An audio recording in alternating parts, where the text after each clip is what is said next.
One minute I'm pulling my third all-nighter at work. Next minute I'm blacking out at my desk. And boom, I wake up wearing actual medieval armor in the middle of a military camp. Helmet, sword, the whole Halloween costume. Except it's not Halloween. It's ancient China on steroids. Turns out I got ice-guyed into some dude's body in the Great Zhou Dynasty. A world where muscles matter more than money and everybody's obsessed with martial arts. Cool concept, terrible execution, because guess what role I landed? Not a prince, not a rich kid, not even a middle-class merchant. Nope, I'm a bottom-tier grunt, a convicted criminal who got drafted into the army like 6 months ago. Literally the lowest rank possible. A Class C soldier, the human equivalent of a participation trophy. And it gets better. Some commander hops on stage and announces they just rescued a bunch of women from barbarian raiders, and every single unmarried soldier gets to pick a wife. Like a dystopian dating show. But there's a catch. You pick in order of rank. Generals first, officers next, and guys like me, dead last. By the time it's my turn, I'm basically shopping at the clearance rack. My boss, this huge dude named Wang Eru. Imagine a refrigerator with anger issues. He struts up to this mysterious woman wearing a face veil. He rips it off like a barbarian himself, and underneath, drop-dead gorgeous. We're talking top-tier movie star material. But then everyone freaks out because she has 2 different colored eyes, one brown, one blue. In my old world, that's called main character energy. Here, they think she's cursed, haunted, bad luck on legs. Wang Eru literally spits on the ground and walks away. Every other guy dodges her like she's radioactive. Meanwhile, I'm standing there thinking, you people are rejecting a supermodel because of an eye color? In my world, she'd have 10 million followers and a skincare brand deal. By the time my turn finally comes, she's standing there alone, crying, convinced her life is over. I walked straight up to her without a second of hesitation and said, "Let's go. You're coming with me, honestly. Best clearance rack find of all time." So I just told this gorgeous crying girl, "Come with me," and she looked at me like I'd grown a second head. "You're not afraid I'll bring you bad luck?" She whispered, eyes all red and puffy. "Lady, I'm a convicted criminal turned cannon fodder in an ancient world I got teleported into. How much worse can my luck actually get? Not scared. You're coming home with me." End of discussion. She grabbed my hand, and the whole crowd absolutely lost their minds. Guys were yelling stuff like, "Did a donkey kick him in the head?" and, "Bro, she's gonna curse you to death." Real supportive bunch, my fellow soldiers. Top-notch wingmen. We signed the marriage papers at the government office. Cost me 10 copper coins. 10. I got a supermodel wife for the price of a sandwich. Best deal in the history of deals. And then, right at that exact moment, a robot voice popped up inside my brain. Ding. Ultimate slaughter system activated. Kill stuff, get stronger. My golden finger finally showed up. Beautiful wife and a cheat code system, both in the same minute. Christmas came early in ancient China. The system basically told me I was pathetically weak. So weak it couldn't even measure my power level. That's not even 0. That's error 404, strength not found. But it gave me a starter pack, a pocket dimension, a killer sword technique, and 100,000 upgrade points. Not bad for a guy who was literally worth 10 copper coins 5 minutes ago. On the walk home, people kept whispering about my cursed wife. She was shrinking into herself, head down, trying to disappear. I stopped, looked her dead in the eyes, and said, "They're not talking trash. They're jealous I married the prettiest girl here." Then I started raising 3 fingers to swear an oath to the heavens that I'd treat her right forever.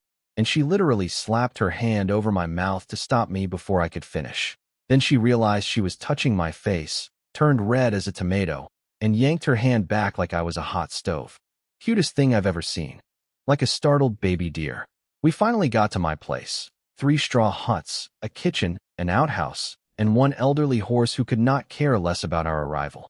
It's basically a studio apartment with farm animals. But hey, it's got vegetables growing in the yard. So at least the previous owner of this body had his life slightly together. Welcome home, wifey. I know it's not a palace, but try not to judge too hard. Meanwhile, back at the selection event, my charming boss Wang Eru, the human refrigerator, was already scheming. He told his rat-faced lackey to go invite my wife over to his house tonight. And by invite, he meant kidnap. He even corrected the guy's word choice. Don't say grab her. Say invite. We're classy about this. Yeah, real classy. A bag of silver and a monkey-faced henchman. What could possibly go wrong?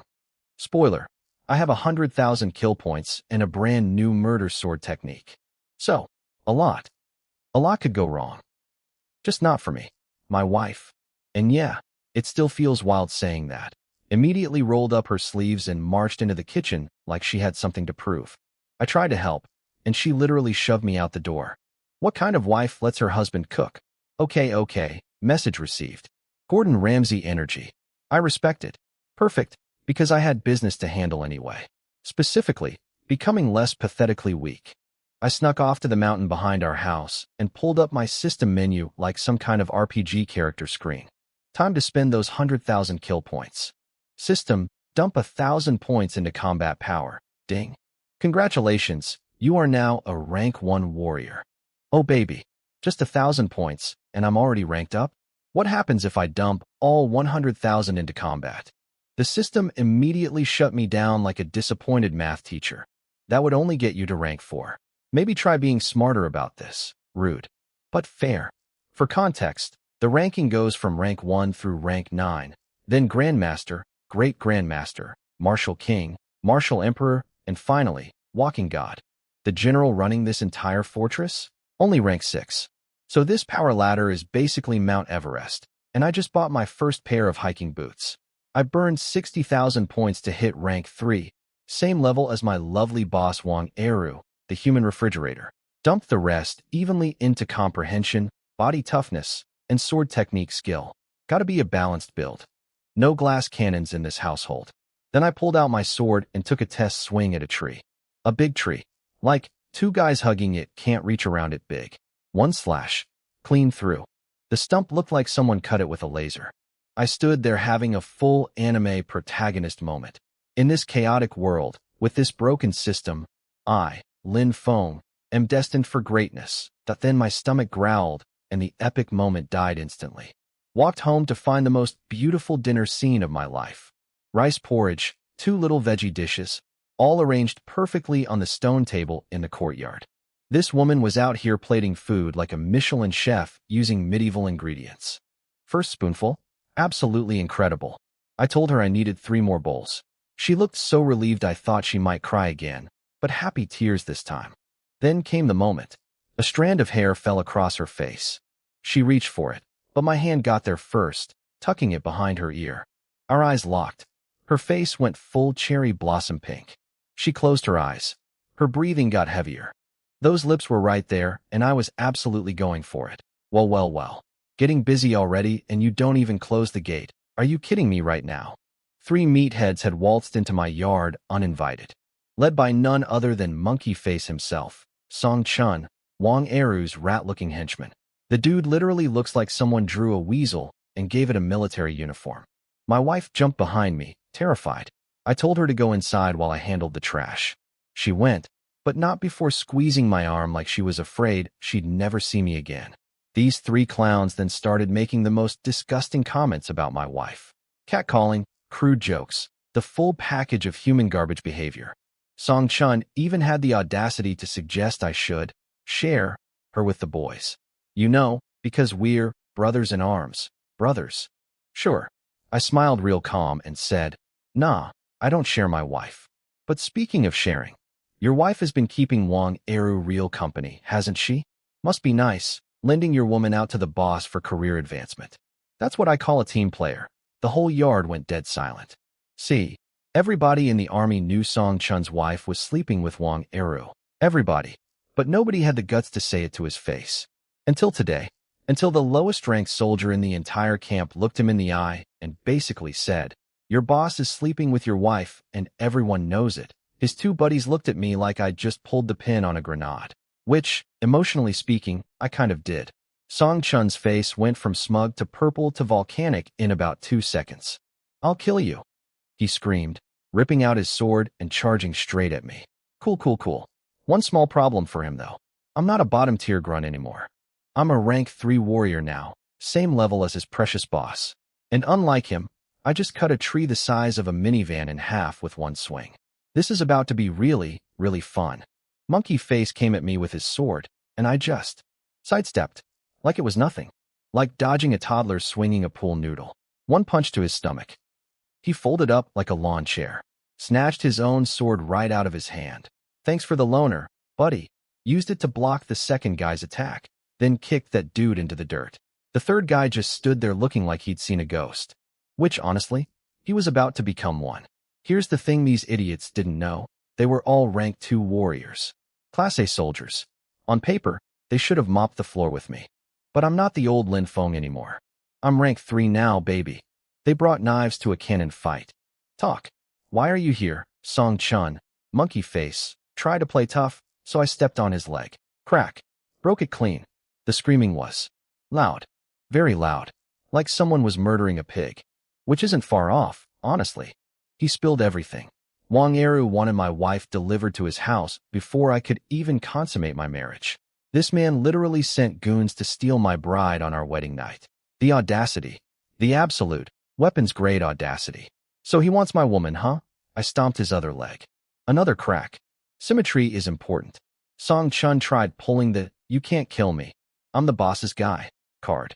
Threatened me with Wang Eru's revenge. Dismemberment. The whole horror movie speech.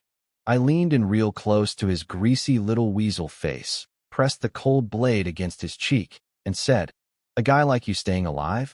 Even God would be offended." One quick slash. Monkey Face stopped being a problem. Ding. Killed a rank 2 warrior. 200 kill points. 200? 200? I just committed my first murder in this world, and the system gave me pocket change. That's like getting a 2-star review for a 5-star performance. This system is cheap. The other 2 tried to run. Adorable. I launched myself at one, punched his face so hard well, let's just say he won't need a helmet anymore. Threw the sword at the last guy like a javelin. Bullseye. Ding. 400 kill points.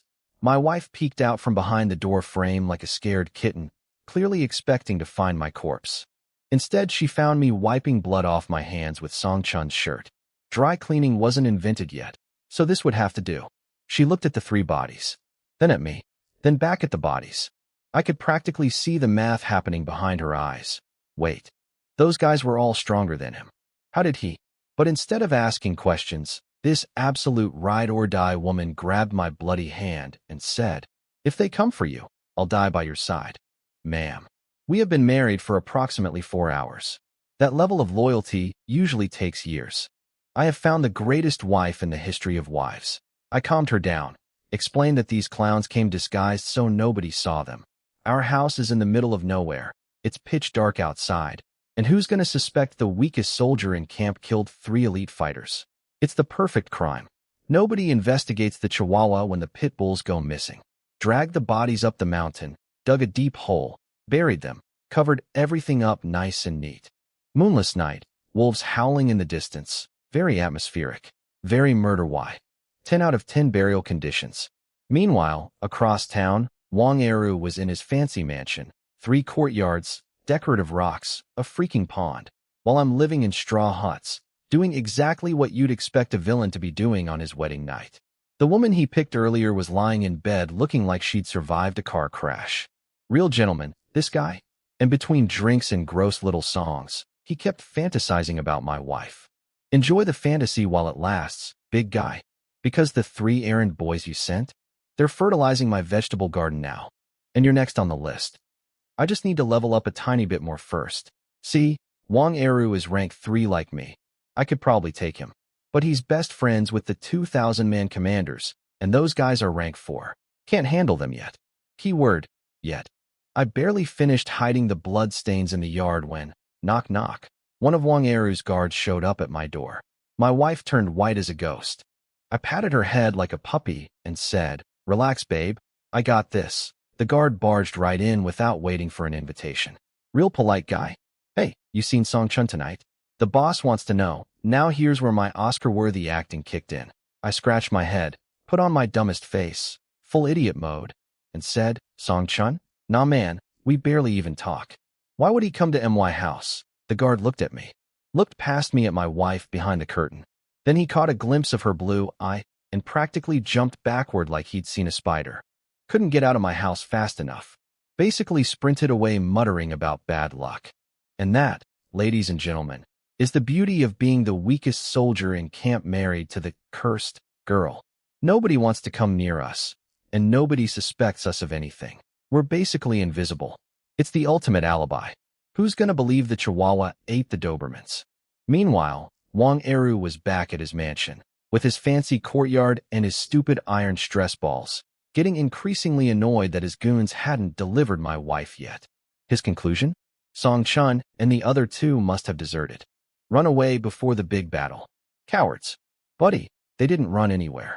They're about 6 feet under my vegetable garden right now. But sure, let's go with deserters. Works perfectly for me. The funniest part? Wang Eru was actually more worried about losing 3 soldiers before a major battle because it might hurt his promotion chances. He wanted that 1,000-man commander spot, so he completely forgot about my wife. Power and ambition beat horniness. Classic.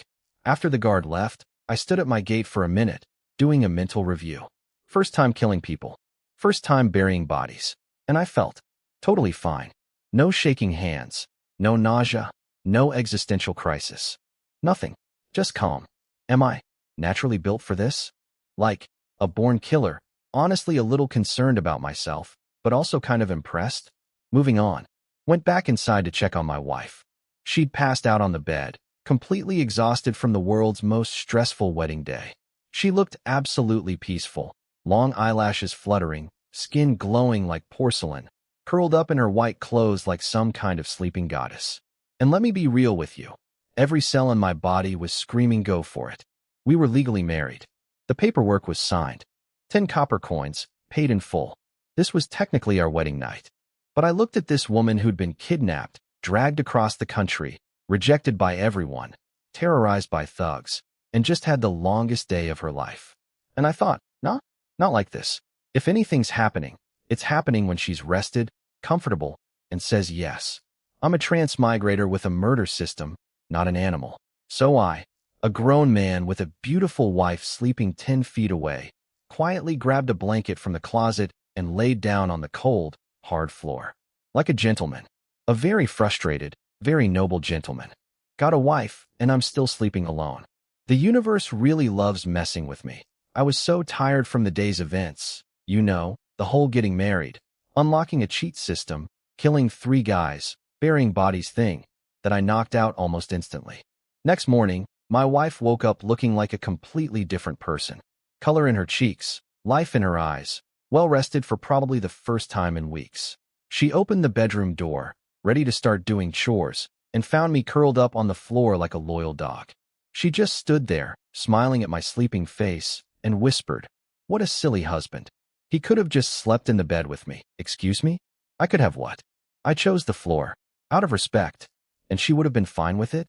The universe isn't just messing with me. It's writing a comedy, and I'm the punchline. I sleep like a tornado hit a mattress.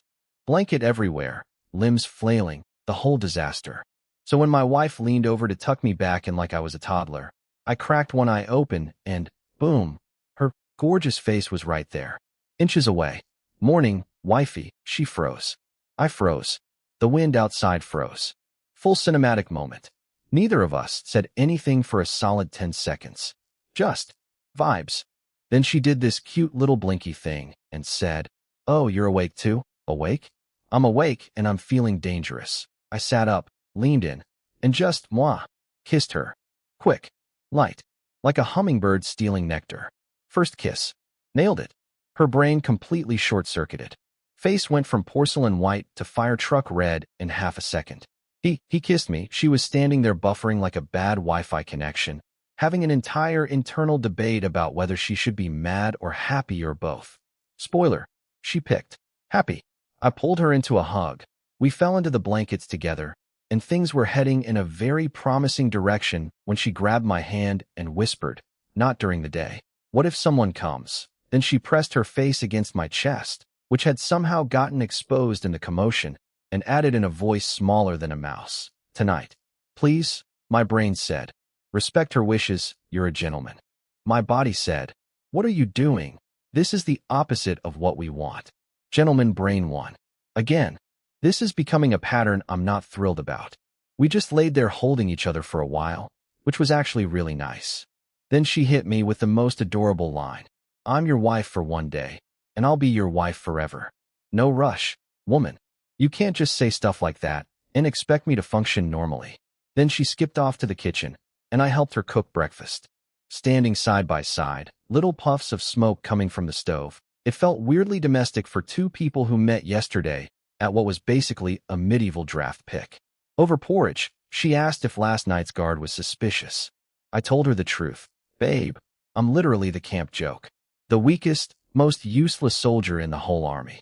Suspecting me of killing 3 elite fighters would be like suspecting a goldfish of robbing a bank. She puffed up her cheeks and said, You are not useless. You're the strongest person in the whole world, ma'am. You've known me for 18 hours. After breakfast, I cleaned up the house. Used to be a bachelor pad. 1 dude, 0 standards. But now there's a lady of the house, so we're upgrading from cave to actual home. She told me we needed to go shopping in town for supplies, so I hitched up the old horse to the cart. While she got ready, I did the neighborly thing, waved hello to the folks next door, cracked some jokes. Hey Annie, beating the kids again? It's not even raining. Zhang bro, stock up on game meat instead of selling it. War's coming and money won't feed you. Normal morning stuff. Everyone was cool. Then my wife walked out, and I proudly introduced her to everyone. This is my wife. She smiled, bowed, called everyone by their proper titles. Absolute perfect wife behavior. The neighbors were charmed. For about 4 seconds. Then somebody noticed her eyes. The warmth drained out of that crowd faster than bathwater. One by one, faces went cold. Doors started closing. My buddy Zhang even pulled me aside. Bro, did you get scammed? That's an evil eye. She's gonna curse you to death. I hit him with pure logic. If people with different colored eyes were really deadly, don't you think the Emperor would have said something? Don't you think our commander would have, I dunno, mentioned it? We're all still alive, aren't we? Nobody had a comeback for that. They just awkwardly shuffled inside and pretended we didn't exist. I looked at my wife, feeling guilty. But she just smiled, grabbed my hand, and said, Let's go, husband, like it was nothing. Like she'd dealt with this nonsense her entire life and decided it wasn't worth 1 more second of her energy. This woman is made of steel wrapped in silk. I made a silent promise right there. One day, when I'm a 100-man commander, no, a 1,000-man commander, we're leaving this straw shack behind and moving into a mansion with 3 courtyards and maybe a pond with fancy fish. My wife deserves gold, and she's getting it. I grabbed the reins. She climbed onto the cart, and we headed into town. But here's the thing. As we rolled away, some sneaky little shadow appeared at our front gate. Because of course it did. Can I get one peaceful morning? Just one. While we were out shopping, that same guard from last night broke into our house and searched the whole place. Found absolutely nothing except our messy bed. Reported back to Wang Eru. Boss, the place is clean. Kid's just lucky he gets to sleep with a hot wife before dying in battle. Wang Eru was furious. He'd searched everywhere for his 3 missing goons and came up completely empty. Finally he muttered, Why am I even wasting time on Lin Feng? That kid is nobody. That's right, big guy. I'm nobody. The nobody who buried your boys under his tomato plants. Keep sleeping on me. Anyway, my wife and I headed to Fengshui County, the nearest actual town, about 5 miles out. Our little border fortress is basically a gas station in the middle of nowhere. So if you want to buy anything fancier than dirt, you got to make the trip. My wife put her veil back on before we left. Not because I asked. She just didn't want the hassle. I don't mind the stairs, she said, squeezing my hand. Having you is already more than enough. This woman is going to make me cry in public one day. I swear. The town was buzzing. War was coming, so every merchant was having a going out of business sale. Very apocalyptic energy. Buy now because we might all die next month. 30% off. We were picking up basics, salt, soap, cooking oil, the ancient equivalent of toothpaste, when my wife suddenly stopped dead in front of a little stall selling calligraphy supplies. Fancy brushes, ink stones, paper. Her eyes lit up like a kid at a candy store. That's when it clicked. The way she carried herself, her cooking, her vocabulary, the way she said things. My wife wasn't some random peasant girl. She was from money. An educated, upper-class lady who got dragged down by some political disaster. A fallen princess type. Want it? Let's buy it, I said. She stared at those supplies for a long, painful moment. then shook her head and dragged me away, and then proceeded to lecture me for the next 15 minutes straight. That wolf hairbrush is 30% above market price. And that paper has a chipped corner and they're charging full price? Merchants are all crooks. Besides, that money could feed us for 2 weeks. Or if we add meat, at least several days. You're training for war, you need protein, not paintbrushes. She went full financial advisor mode. Full. I'm the CFO of this household, and your spending proposal is denied. Energy. Eyes blazing with budget management fury. I just nodded and said, yes, dear. Then I told her to wait for me for a second and disappeared into the crowd. She stood there scanning for me, probably assuming I'd gone to use the bathroom or something. When I came back, her nose started twitching and her eyes got all watery. Because in my hands, the chipped paper, the overpriced wolf hair brush, the ink stone, the whole set she'd been drooling over. I told you not to buy those, she said, lips wobbling, eyes turning into water fountains. But you liked them. The family budget. Relax. This didn't come from the household money. This was my personal savings. 6 months of being the army's worst soldier, and every coin went into my secret stash, which is now completely empty. So actually, I held out my palm. Doc, can I get an allowance? She smacked my hand away. Whose fault is it that you're broke? But she was grinning so hard her dimples were showing. She tried to look angry, but her face was doing the exact opposite. Like a puppy trying to look tough. Are you sure there's no allowance? None. Zero. Never. So I tickled her. Right there in the street. She squealed and twisted and begged for mercy. Husband, stop. IT tickles. I'm sorry. Peak married couple behavior. 24 hours in, and we're already that couple. People were probably staring. Don't care. We packed up the cart, and we're about to head home when some rich brat came strutting down the street. Fur hat, powdered face, entourage of 5 goons shoving people out of the way. Move it. Don't you know who my young master is? Classic trust fund villain energy. I kept my head down. Not looking for trouble today. Already got enough on my plate with 3 bodies in my backyard and a boss who wants to steal my wife. My wife tucked herself against me, head low. And then, because the universe has a personal vendetta against me, a breeze came along and blew her veil clean off her head. It floated through the air in slow motion like some kind of dramatic movie scene, landed on the ground. And there was my wife's face, fully exposed, in all its absolute knockout glory. The rich kid turned, saw her, and his eyes went completely blank. Jaw dropped. Brain stopped. Like someone hit the pause button on his entire nervous system. Here we go again. Can my wife keep her hat on for one trip? Just one? Is that too much to ask? The rich kid's bodyguard saw my wife's face and immediately started drooling, then spotted her eyes and freaked out. Young master, she's cursed. Run, but Prince Powderface kicked his own bodyguard away. Cursed?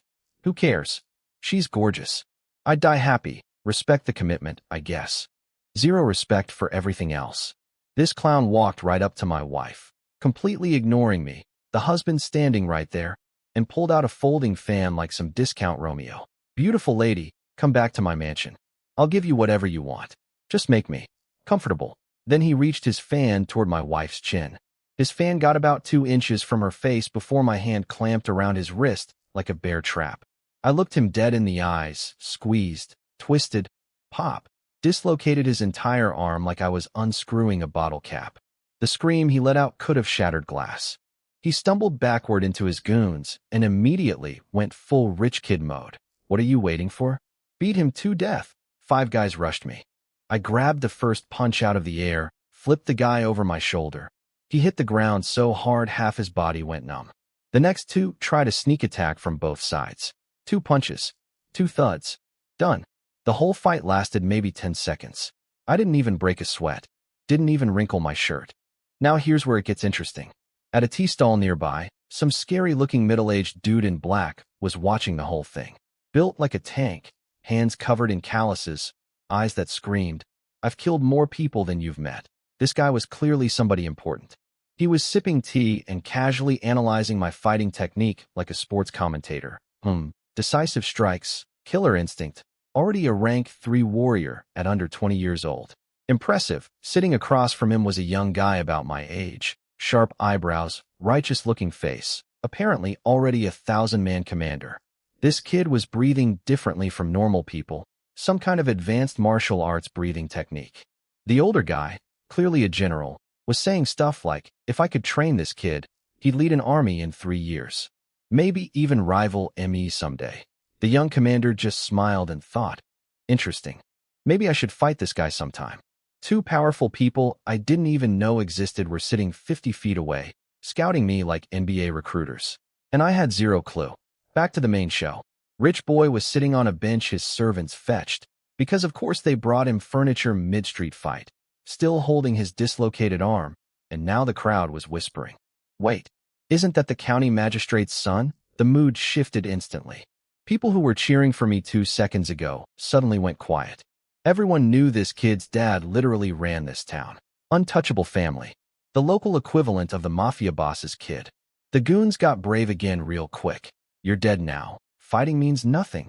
It's about connections. Kneel down and apologize. Maybe our young master will spare your life. And Powderface, sitting there like a broken king on his bench throne, pointed at the ground with his good arm. Kneel. 3 Courthouse. I might forgive you.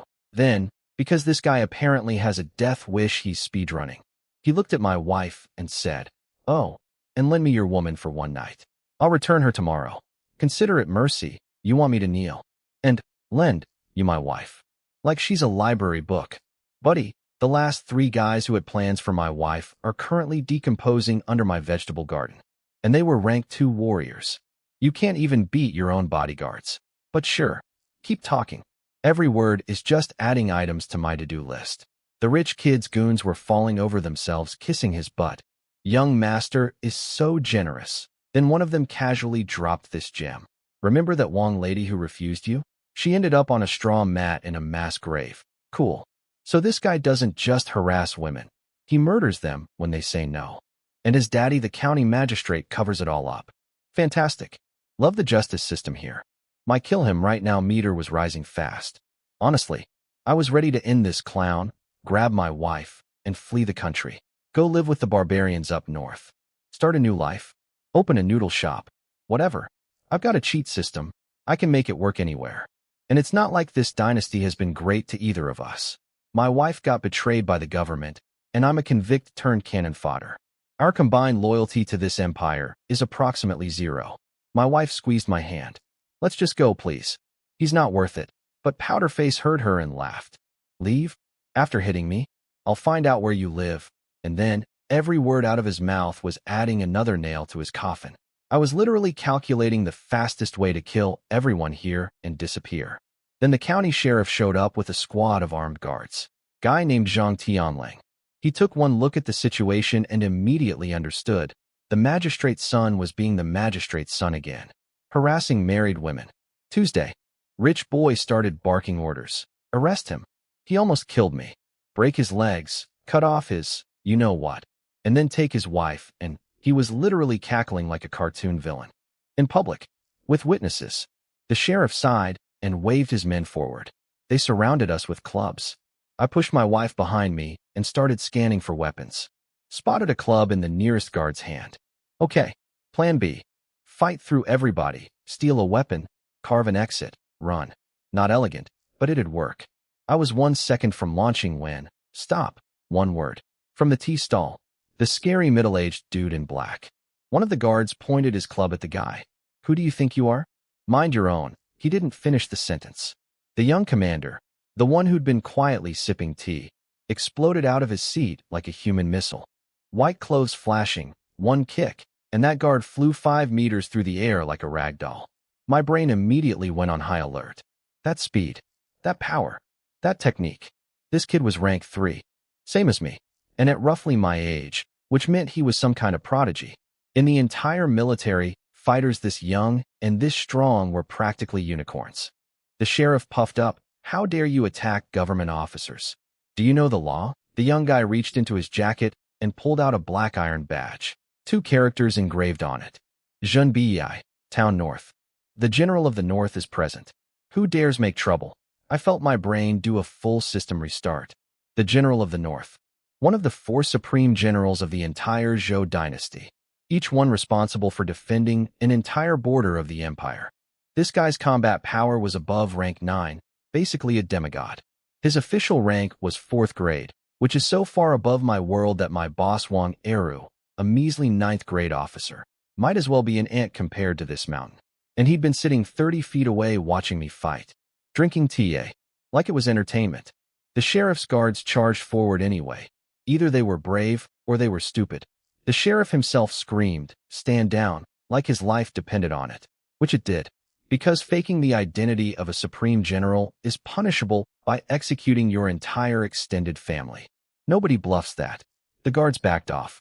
The sheriff dropped to his knees so fast he probably bruised them. "General, I didn't recognize you. Please forgive my ignorance." The crowd that had gone silent when they heard Magistrate's son suddenly came alive when they heard General of the North. Every single person was staring, wide-eyed, like a celebrity had just walked in. My wife tugged my hand. "Husband, that's the General of the North. We're safe now, right?" I wasn't totally sure yet. Having a powerful person nearby is only helpful if they're on your side. But I squeezed her hand back and said, "Yeah, I think we're okay." Meanwhile, Powderface was standing there with his dislocated arm, his beaten-up goons, and a face that was rapidly transitioning from smug to terrified. Because the county magistrate might run this little town, but the General of the North? He runs the entire border. Your daddy answers to his daddy. The food chain just got rearranged, and guess who's at the bottom now? Karma Delivery, Express Shipping. So the county magistrate, Powderface Daddy, stared me down from across the street. I stared right back. 3 seconds of pure eye contact warfare. Then he turned around and announced, "Nothing happened here today," and left. Translation: I want to destroy you, but there's a demigod general sitting right there, so I'll swallow my rage like a jalapeno and pretend this never happened. Huh. Eat that L, old man. On the ride home, my wife hit me with the million-dollar question. Why didn't you accept the general's offer to join his personal guard? She had a point. The General of the North himself, Yenan Kan, Yen Nantian, had offered to recruit me. That's like getting a job offer from the CEO while you're still an intern. Safe position, great benefits, fast-track career path. But here's the thing. Being someone's bodyguard means being someone's bodyguard. Following orders. Standing around looking tough. That's not how legends are made. I need to climb the ladder on my own merits, I told her. Real military achievements. Real respect. Not borrowed glory. She leaned into me as the cart bounced along and whispered, "I just want you to come home alive. Stop making me feel things." I squeezed her hand and promised I'd be careful. She nodded, but her eyes said, "I don't fully believe you, but I love you anyway." Fair enough. We got home, and, surprise, surprise, the place looked like a tornado had a bar fight in our living room. Blankets flipped, cabinets open, furniture knocked over. Total disaster. My wife said, "Did we get robbed?" Robbed? We own literally nothing worth stealing. No, this had Wang Eru's greasy fingerprints all over it. That oversized meatball sent someone to search our house while we were shopping. Looking for clues about his missing goons, no doubt. I sprinted outside, scanned the area with my rank 3 senses. Nothing. Whoever tossed our place was long gone. Then I bolted to the back mountain to check the burial site. No digging marks. Body still underground. Crisis averted. Went back home and told my wife everything. She looked worried, so I held her and said, "Once I earn enough military merit to become a 100-man commander myself, Wang Eru won't be able to touch us." She looked up at me with eyes that somehow believed in me more than I believed in myself. "You'll definitely make it, ma'am. I've been a soldier for 6 months. 5 of which weren't even me. But okay, let's ride that confidence." After a quick lunch, my wife made stir-fried cured meat, and it was absolutely criminal how good it tasted.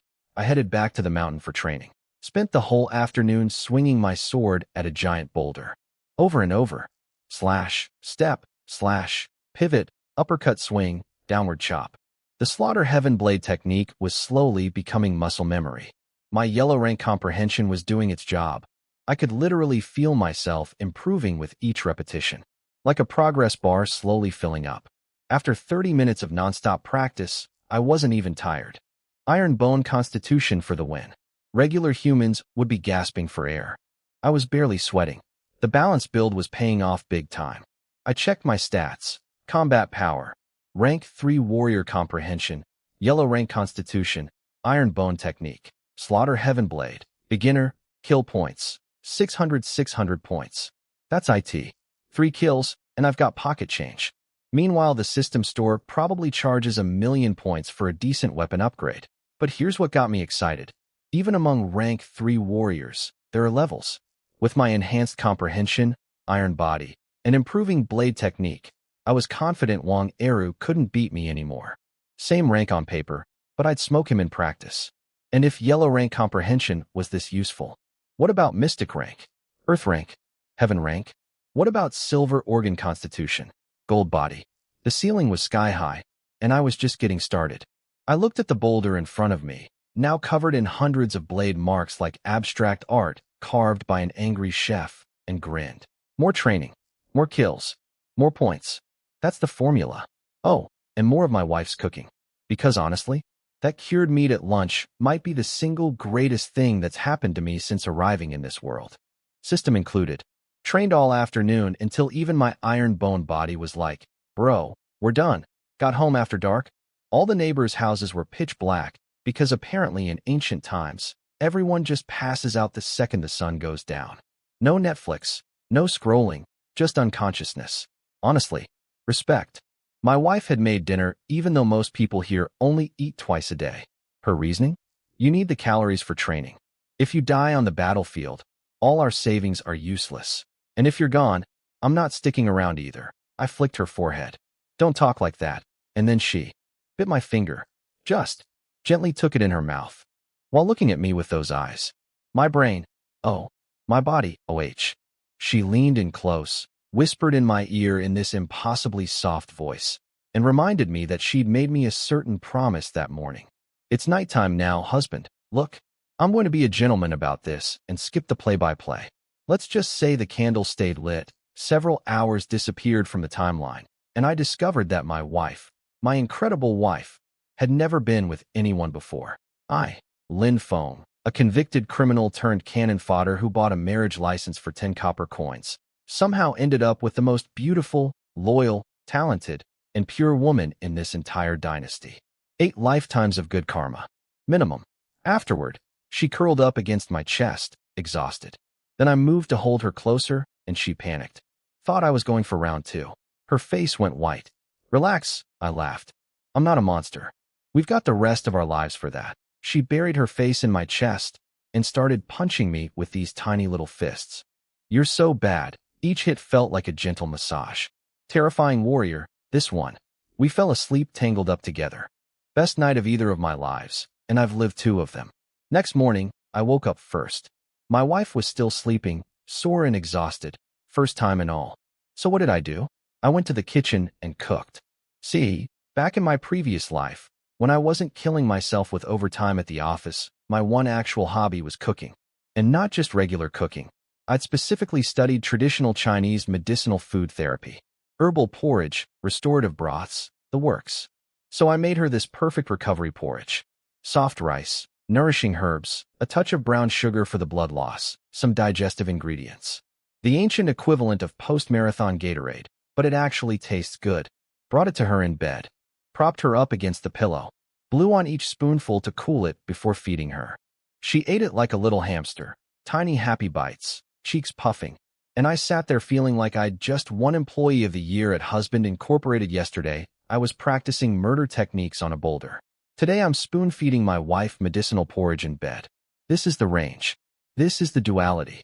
10 copper coins, man. Greatest investment in human history. After the porridge, my wife's color came back so fast, it was almost suspicious. Then I had a bowl myself and felt amazing. Turns out, in a world soaked with spiritual energy, my old world medicinal cooking knowledge is basically supercharged. My grandma's herbal soup recipes are literally magic potions here. Who needs alchemy when you've got Food Network? I put the bowl away, came back to check on my wife, and asked how she was feeling. It hurt earlier, but after your porridge I feel much better. She gave me this look. The look, then started scooting closer. The apricot blossom perfume was somehow even stronger than last night. And then she wiggled her foot out from under the blanket and dangled it in front of me like some kind of ancient Chinese flirtation technique. Reader, it worked. Round 2. Morning edition. And thanks to my warrior physique, I walked out afterward feeling like I'd just had a spa day instead of, well, you know. Meanwhile, my wife needed another nap. The stamina gap between martial artists and normal humans is significant. Kissed her forehead and headed to train. Came back at sunset. Sword skills improving daily. At this rate, I might actually reach the next mastery level before the battle. That evening, we sat down together, and I wasn't even thinking anything inappropriate. But she shot me a dirty look anyway. Like I was guilty until proven innocent. Woman, I literally just sat down. My hands are on the table. Then, out of nowhere, she dropped a bombshell. Husband, I want to learn martial arts too. I blinked. My delicate flower of a wife wanted to become a fighter? I pulled her close and said the typical protective husband thing. Baby, I'll keep you safe. You don't need to suffer through, but you're only home twice a month. What if someone breaks in while you're gone? She had me there. Wong Era's goons already trashed our house once. What happens next time when I'm not around? So I did something sneaky. I asked the system to scan her stats. Ding. Target. He Kaiwei identity. Host's wife. Fallen noble lady combat power. Too low to measure comprehension. Mystic rank constitution. Normal human techniques. None. I read. Fallen noble lady. And nodded. Called it. Rich family background confirmed. Then I read. Mystic rank comprehension. And my brain crashed. Mystic. Rank. I spent tens of thousands of kill points just to get yellow rank comprehension. That's one level above the bottom. My wife, who has never trained a single day in her life, was born with mystic rank.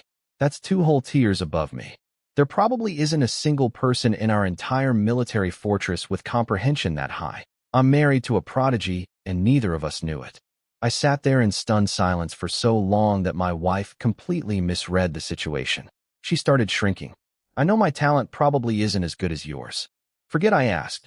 Not as good as mine. Lady, you are a Ferrari sitting in a garage thinking you're a bicycle. I'm the one who's mediocre here. I bought my talent with cheat points, and you were just born with it. I won't bring it up again. Her head was practically between her knees at this point. Full turtle mode. I slammed my hand on the table so hard the dishes jumped. Train. Of course you're training. Her head popped up like a meerkat. Really? Your husband says yes, so it's yes. She lit up like a firework, then suddenly dimmed again. Got all quiet. Actually, never mind. Forget it, woman. You just went from excited to depressed in 0.3 seconds. We are not doing this emotional roller coaster. You have generational talent hiding in that beautiful head of yours, and I am not letting you waste it because of self-doubt. 10 copper coins, people. I got a supermodel wife who cooks like a chef, manages money like an accountant, has the loyalty of a golden retriever, and has secret genius-level martial arts potential. I didn't just find a diamond in the rough. I found the Hope Diamond in a dollar store clearance bin. My wife was still worried about money. We can't even afford a sword, and we need to feed you properly for training. This woman. I'm over here discovering she's a secret martial arts genius, and she's doing budget calculations. Her heart is too pure for this world. Wait right here. I ran out to the horse stable, shoved aside some hay in the corner, popped open a hidden cellar. Yeah, I'd stashed one of the swords from the 3 dead guys down there, and pulled it out. Drew the blade under the moonlight. Still sharp. Still deadly. Still free. Gave it to my wife. Try it out. She looked at it suspiciously. Where did this come from? Remember those 3 guys? One of them used a sword. I kept it. Think of it as recycling. Her face went a little weird. She was holding a dead man's weapon. Not exactly a romantic gift. I offered to have a new one made instead. No, this is fine. She grabbed it before I could take it back. Weighed it in her hand. Actually, it's perfect for me. Translation, a new sword costs money, and I'd rather use a murder weapon than break the household budget. My wife is terrifyingly practical. Now I needed a sword technique for her. Time to hit up the system store. System, can I buy a sword technique with my current points? Ding. Searching. Found suitable techniques. Ding. Congratulations.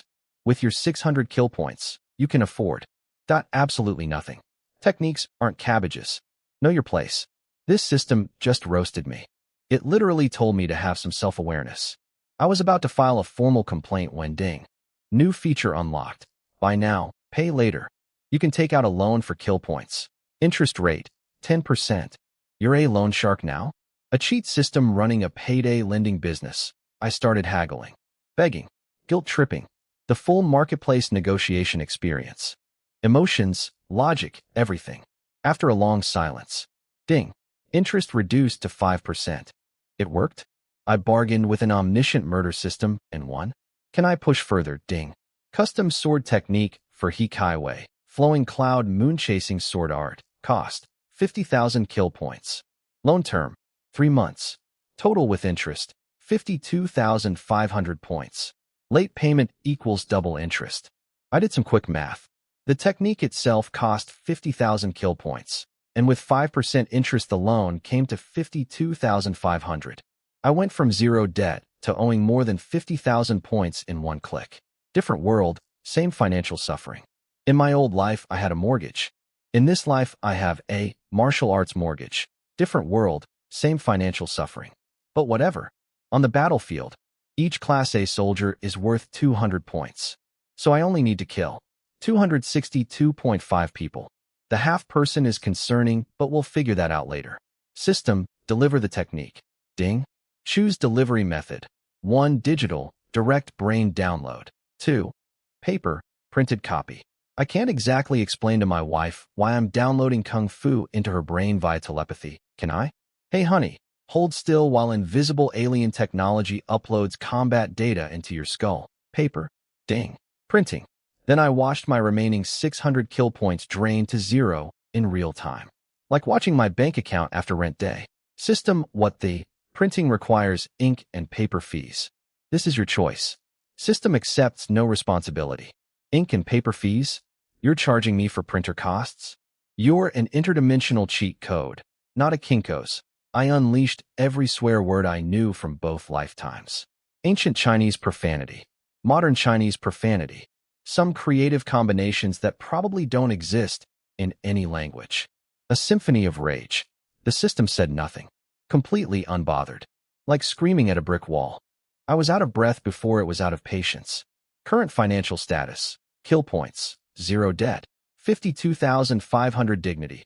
Also 0, I'm the most indebted man in 2 worlds. My system isn't a golden finger. It's a golden loan officer. And I just took out a mortgage to print a PDF. System, one day I will make so many kill points that I'll drown you in them. I muttered, swearing vengeance on my own cheat code. What a life. The technique manual materialized in my hand. Now I just needed a cover story, because, hey honey, my interdimensional murder AI printed this for you. Wasn't going to fly. Babe, my old master in the army left this behind. It's perfect for you. If you master it, you might even beat me someday. Smooth. Believable. Total lie. She flipped through it. Detailed illustrations, step-by-step sword forms, beautiful movements, and her eyes lit up like a kid on Christmas morning. Then she kissed me on the cheek and said, "You're so good to me. Obviously, you're my wife. Who else would I spoil?" Full. Peacock. Mode. Chest out. Chin up. Peak husband energy. Next morning. Crack of dawn. Training montage time. I started her with the military's basic breathing technique. The most beginner, most vanilla, most can't possibly mess this up cultivation method in existence. The original body took an entire month to get the basics down. 1 month. 30 days. Of breathing exercises. My wife. I demonstrated once. She sat down, crossed her legs, started breathing. I waited, watched, thought to myself, puffed, mystic rank comprehension, big deal, she'll probably still take a few days. Husband. I feel it.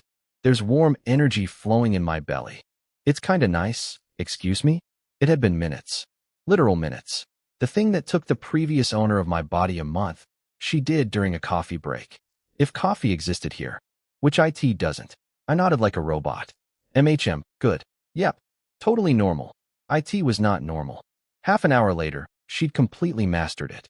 Fully through the door. Done and dusted. The gap between yellow rank comprehension, me, the one who paid for his talent, and mystic rank comprehension, her, who was just born with it, was absolutely humiliating. Humans really aren't created equal, huh? Fine. Whatever. Surely the custom sword technique from my very expensive, very indebting system would slow her down. The flowing cloud moon-chasing sword art was a top-tier technique. No way she just picks that up instantly. Husband, this is really complicated. Way harder than the breathing stuff. HA. Finally, a challenge even genius girl can't just. So I started sparring with her. threw punches at deliberately slowed speed to force her to react, and learned the forms through combat instinct. Rank 3 power, controlled output, basically being a human training dummy. First form, Cloud Shuttle Moon Shadow, defensive, evasive, flowing movement. After a few rounds, she was doing it. Her sword traced arcs through the air, her body slipped past my fists like water, and she even figured out the trick of reflecting sunlight off the blade into my eyes. Nobody taught her that. She just invented it. On the spot. Okay, Form 2.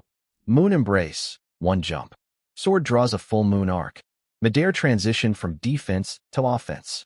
She lunged at me with actual killing intent. I didn't teach her that either. She just felt it. Form 3. Flowing Cloud Slash.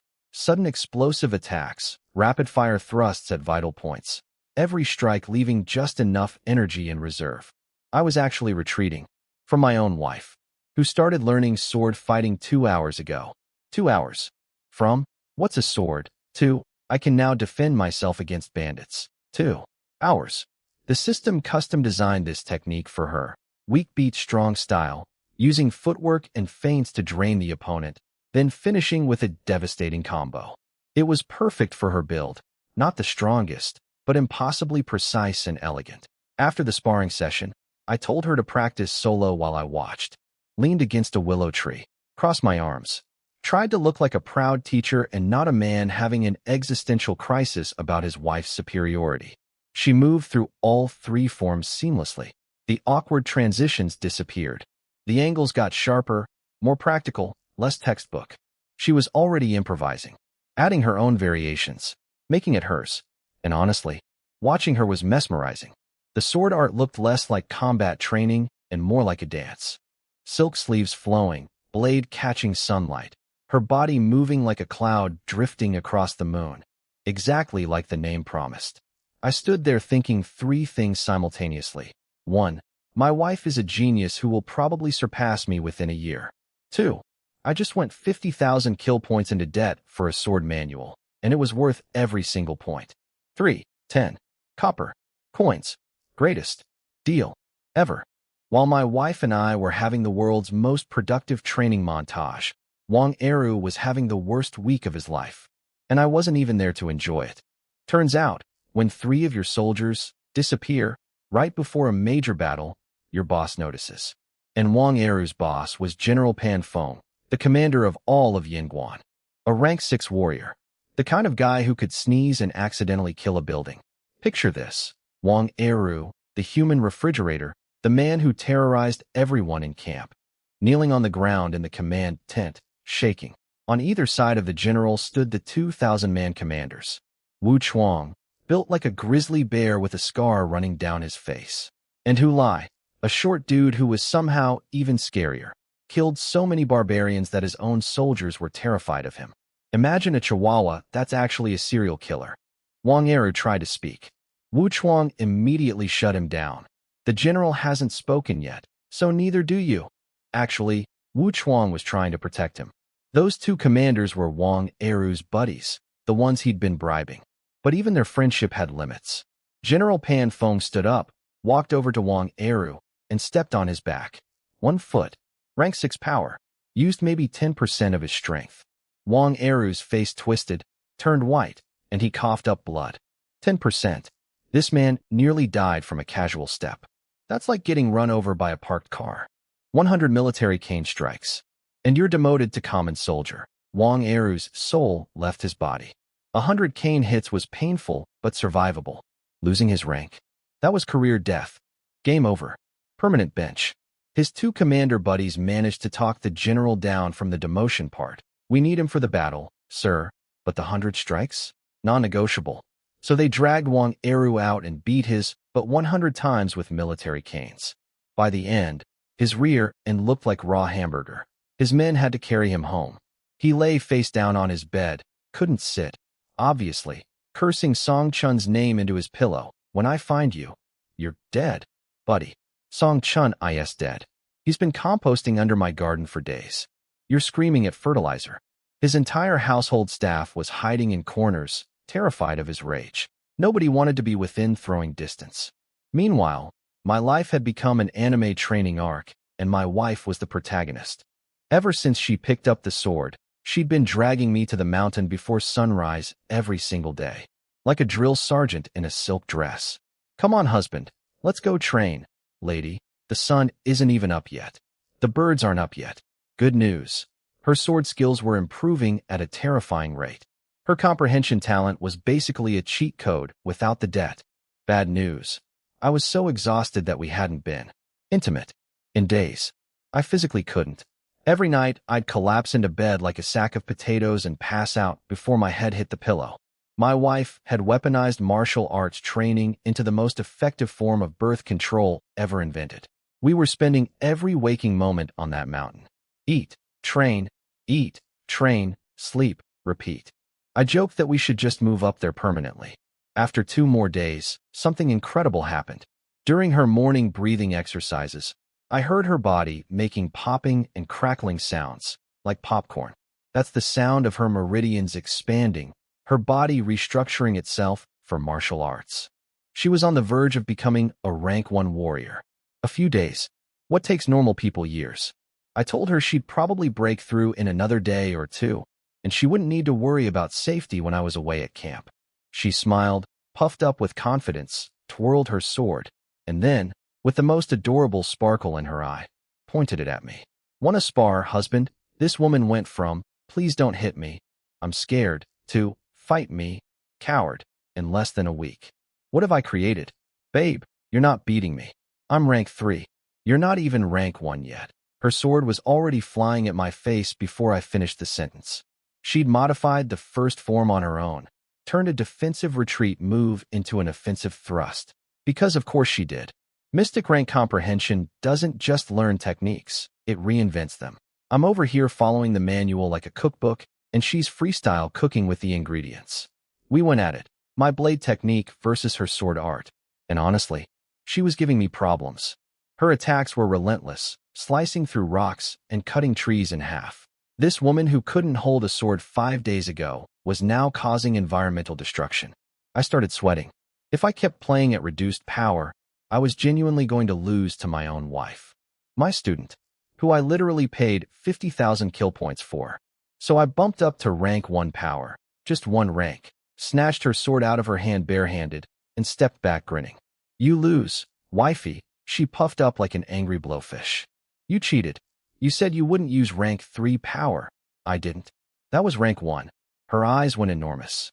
She'd been pushing me with everything she had, and I only needed rank 1 to beat her? She grabbed her sword back, used her sword technique as a running technique, and literally vanished into the forest yelling, "I'm never talking to you again." She turned a combat art into a getaway vehicle. This woman is a menace. I stood there scratching my nose, doing uncomfortable math. She's not even rank 1 yet, and she almost got me. What happens when she hits rank 2? Rank 3? At this rate, my role as strong protective husband has an expiration date. My dominance in this marriage is on a countdown timer. Side days flew by. Last day of leave. Reality check. I spent the morning buying rice, chopping firewood, stacking it neatly by the kitchen, making sure my wife would be set while I was gone. All the responsible husband leaving for war chores. When everything was done, I grabbed my bag. The bedroom door was shut. She wouldn't come out. I understood. Saying goodbye is harder when you actually care. I was about to leave when, creak, the door flew open. "Don't go. I don't want you to leave." She slammed into me like a missile, face buried in my chest, tears everywhere, arms locked around me like a python. "Can't you just not go?" I held her head, stroked her hair, and painted the future. "When I come back with military merit, I'll make 100-man commander. We'll get a mansion. 1,000-man commander. A whole estate. Maids carrying your bags. Guards at every door. Nobody ever disrespecting you again. I don't want any of that. I just want you to come home alive." She squeezed tighter. I couldn't pry her off. Didn't want to either.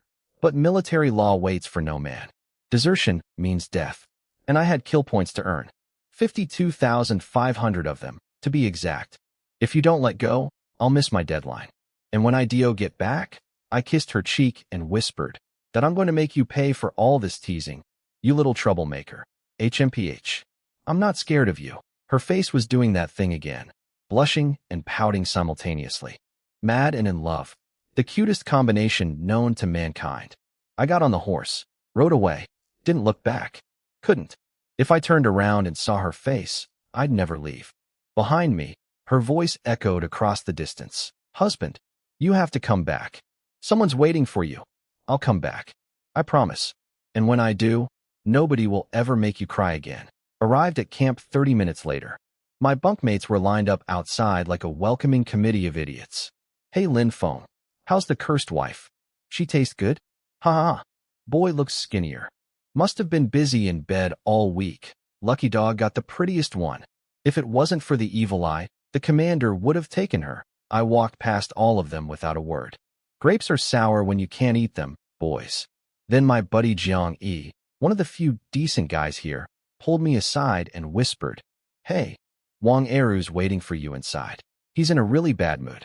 Be careful. Oh really? The guy who got 100 cane strikes to the butt, lost his promotion chances, and is blaming everything on his 3 deserters, who are actually my garden compost. Is in a bad mood? I wonder why. Cracks knuckles, this should be fun. Walked into the barracks and immediately got hit with a smell that could kill a horse. Dozens of dudes crammed together, zero ventilation, maximum body odor. My wife's cooking had spoiled me. I'd forgotten what concentrated man-funk smelled like. There he was, Wang Eru, sitting on his bunk like a grumpy toad, looking at me with those beady little eyes. Time for the performance of a lifetime. I dropped into full idiot mode. Hunched shoulders, shifty eyes, stuttering voice, the whole pathetic package. BB, Ba Fuzhong. You wanted to see me? He squinted, sizing me up. I could practically see the gears turning in his thick skull. Could this stuttering moron really have killed 3 trained fighters? Did you see Song Chun after the wife selection? Song bro. He's a Class A soldier. A real W warrior. Guys like him don't really hang out with us Class C guys. Every time I said, Song bro, with worshipful reverence, a vein in Wang Eru's forehead pulsed harder. He took several deep breaths to stop himself from punching me. Beautiful. Forget it. He waved me off, completely fooled. But then, at the door, he turned around with this greasy smile and said, Song Chun's gone now, so I need new loyal guys. Next time you're on leave, bring your wife to my house. A soldier under my command married a pretty girl. I should give her a proper welcome. Translation, be like Song Chun. Deliver your wife to my bed. Inside my head, I will literally cut you in half. Outside my face, thank you Bufuzhong. You're so generous. I'll do anything you say. Anything. I was so disgustingly grateful that he actually patted my shoulder and said, Kid, you've got a future. Then he strutted away laughing. The second he was gone, I dropped the act. I almost slapped myself for how convincing that was. I was so pathetically wimpy that I wanted to travel back in time 2 minutes and fight my past self. That performance was, and I quote my own brain, Wimpy's mom opening the door for Wimpy. Wimpy has arrived home. But hey, it worked. He bought it completely. And killing him would be as easy as sneezing now. But not yet. Timing matters. My buddy Jiang Yi rushed over. You okay? He didn't rough you up? Nah, I'm fine. Didn't tell him more. The less Jiang Yi knew about my murder garden, the better for everyone. Next few days, pure training grind. The whole camp was in panic mode prep for the barbarian battle. Drill sergeants were shirtless, screaming motivational threats. Sweat more now, bleed less later, and if IT doesn't kill you, keep going until it almost does. Everyone was pushing themselves to the breaking point. After each day, guys would collapse onto their bunks, soaking wet, puddles of sweat literally forming on the floor. Some had given up hope entirely, just living day to day, figuring they were dead men walking. For a Class C soldier going up against barbarian elites, cannon fodder wasn't an insult. It was a job description. Meanwhile, yours truly was sitting on his bunk after a full day of training looking like he'd just taken a light stroll. Barely sweating. Actually feeling more energized than before practice started. Iron bone constitution plus rank 3 warrior body equals infinite stamina cheat. Hey, how come Lin Feng looks better after training? Must be witchcraft from his cursed wife. Yeah, remember when he couldn't even survive half a day of drills? Now he's not even tired. They genuinely believed my wife had cast a spell on me. Which is hilarious, because the only spell she cast was making me want to be a better man. And also the cooking. The cooking was definitely magical. Wang Era noticed my improvement too. I could see him watching me during drills, wheels slowly turning in that oversized skull. But before he could think too hard about it, General's orders. All troops assemble at the drill field. Immediately, a messenger sprinted through camp like his pants were on fire. Wang Era's face changed instantly. Years of experience told him exactly what an emergency assembly meant. War was here. My debt was 52,500 kill points. And a whole barbarian army was about to show up. You know what that is? That's not a war. That's a clearance sale. Wang Era forgot about me instantly. Bigger problems now. The entire camp assembled at the drill field for an emergency announcement. General Pan Feng stood up there in golden armor, looking like a final boss, and dropped the bomb. The Blood Wolf army arrives in 2 days. The whole camp lost its collective mind. See, the Blood Wolf army wasn't just any barbarian unit. This was their elite squad. Their Navy SEALs. Their Avengers. 5,000 soldiers, every single one at minimum a rank 2 warrior. Their commander? Rank 7. And us? 3,000 troops, most of whom couldn't beat a particularly aggressive squirrel. Guys were panicking left and right. We're dead. Why are they coming here? We're a tiny border town, not a strategic fortress. Their weakest guy could solo half our camp. It was nice knowing everyone. My buddy Jiang Yi, sweet, honest, brave Jiang Yi, literally wet his pants. Nobody laughed. Honestly, fair reaction. But me? I was doing very different math. 5,000 enemies. Each one worth minimum 200 kill points. That's calculator noises. 1 million points. I owe the system 52,500. 1 million minus 52,500 equals 947,500 points of pure profit. I licked my lips. Actually licked them. Like a wolf staring at a buffet. While everyone around me was writing their last wills, I was calculating my investment returns. I probably looked deranged. General Pan Feng saw the chaos spreading and stomped. 1 foot. Cracked the entire stone platform in half. Rank 6 power is genuinely terrifying. Silence. Next person who panics. I'm removing your head as a demonstration. Everyone shut up so fast you could hear individual heartbeats. Then came the carrot after the stick. Reinforcements are coming. We're not fighting alone. And every barbarian head you collect is a promotion ticket. 10 new 100-man commander slots. 1,000-man commander position. Open to everyone. Kill enough, and the job is yours. The mood flipped like a light switch. Suddenly, everyone was hungry. Wang Eru was practically drooling, already picturing himself as a 1,000-man commander. Cute. Adorable, even. He thinks he's getting that promotion. Pan Feng capped it off with the most gangster line I've heard in either lifetime. Elite army? So what? I fight elites for breakfast. Chills. Literal chills. Say what you want about this world. These generals know how to give a speech. Next 2 days were pure chaos. Morning, build defensive walls. Afternoon, reinforce the fortress. Night, collapse, repeat. Even the laziest soldiers were working like their lives depended on it. Because they did. Then, battle day. Dawn. Barely any light. I climbed the city wall with my unit. Wang Eru was screaming orders like a man possessed. Anyone who slacks OFF answers to me. I don't care if God himself shows up. Then the war horn sounded. Deep, rumbling, echoing across the walls like the earth was moaning. And then, the ground started shaking.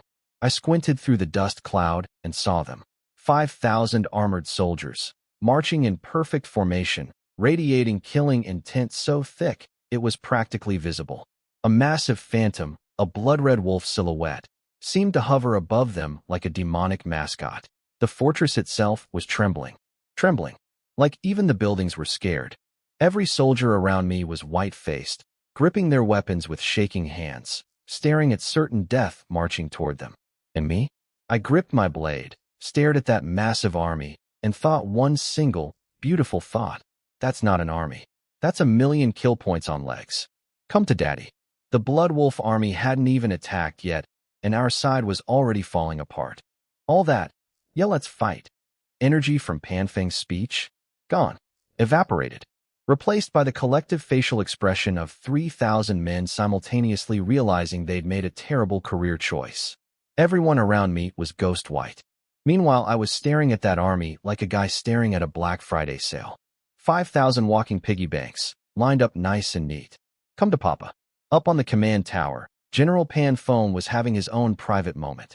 Turns out, a few days ago, the General of the North, Yin Nantian, the same tea-sipping demigod who saved me from Powderface, had secretly visited and told Pan Phone the real situation.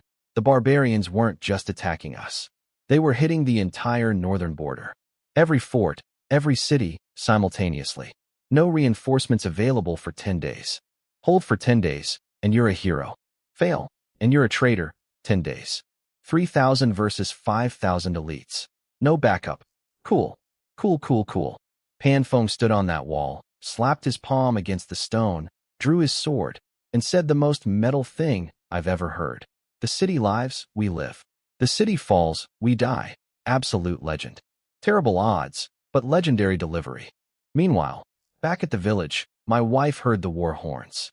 She walked to the window and stared toward the fortress, hands clasped, whispering prayers for me. This woman who'd stopped believing in gods was literally begging the heavens to keep me alive. The neighbors were all packing up to flee. Annie, the carpenter, the hunter, everyone was running. They actually stopped to warn my wife. Girl, run. If the fortress falls, we're all dead. You're pretty. Even with the weird eyes, you can start over somewhere else. My wife thanked them. Genuinely thanked them for being the only people besides me who treated her like a human being. Then she said, I'm staying. I'm waiting for my husband. Walked back inside, closed the door, sat down, and started repeating to herself like a mantra, he's a rank 3 warrior. He's strong. He'll be fine. He'll be fine. I swear, when I survive this, I'm building that woman a palace. Back on the wall, the smoke signals were lit. Spears, arrows, rolling stones, battering logs, fire oil. Everything was in position. This was it. I was stationed on the east wall, adrenaline pumping, ready to earn my 1,000,000 points. Then I noticed something funny. When they handed out bows and arrows, they conveniently ran out, right when they got to me. Gee, I wonder who arranged that. Wang Eru, you absolute child. No problem. I turned to my buddy Jiang Yi, sweet, innocent, pants-wetting Jiang Yi, who was clutching a bow like a teddy bear. Give me that.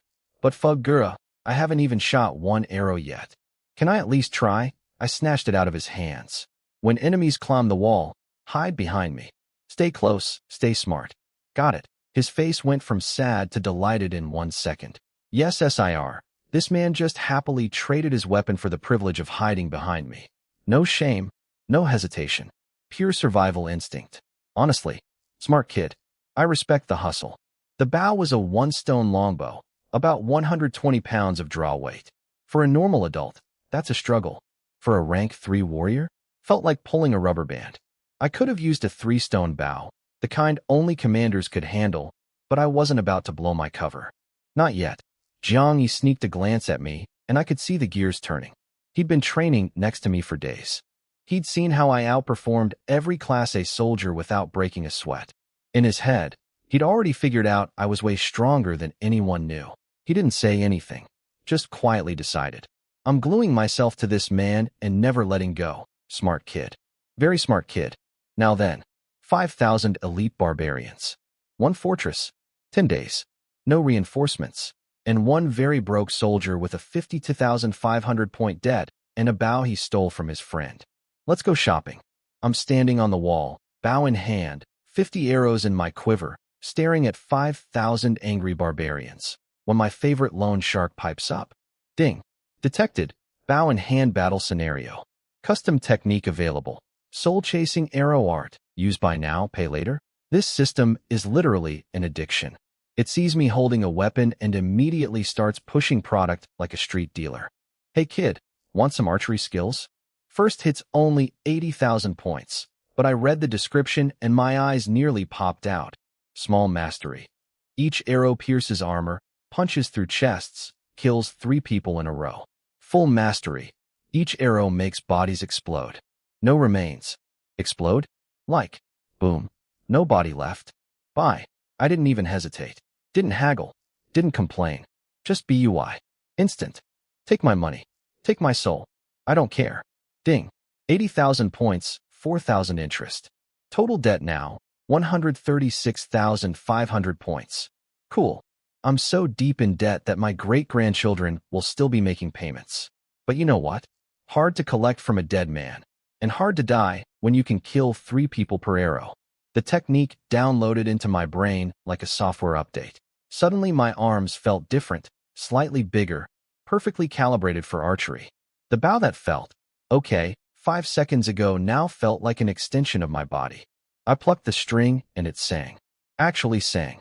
Most beautiful sound I'd ever heard. Better than the system notifications. Better than my wife's voice. Okay, maybe not better than my wife's voice, but close. Then the war horns blew. 5,000 Bloodwolf soldiers charged. The ground shook. Dust everywhere. The sound of thousands of armored boots hitting the earth was like thunder that wouldn't stop. 500 meters. 300. 200. 100. Fire. Pan Feng's voice boomed across the wall, and every archer let loose simultaneously. Arrows filled the sky like a swarm of angry hornets. Most bounced off the enemy's armor. Some found faces. But these were elite soldiers. They were blocking and dodging arrows while sprinting at full speed. Our first volley barely scratched them, except in MY section. I pulled. I released. Pull. Release. Pull. Release. Every single arrow was a heat-seeking missile. My soul-chasing technique turned each shot into a 3-for-1 deal. One arrow would punch through the first guy's chest plate, exit his back, slam into the second guy, and still have enough juice to skewer a third. Ding. 200. Ding. 200.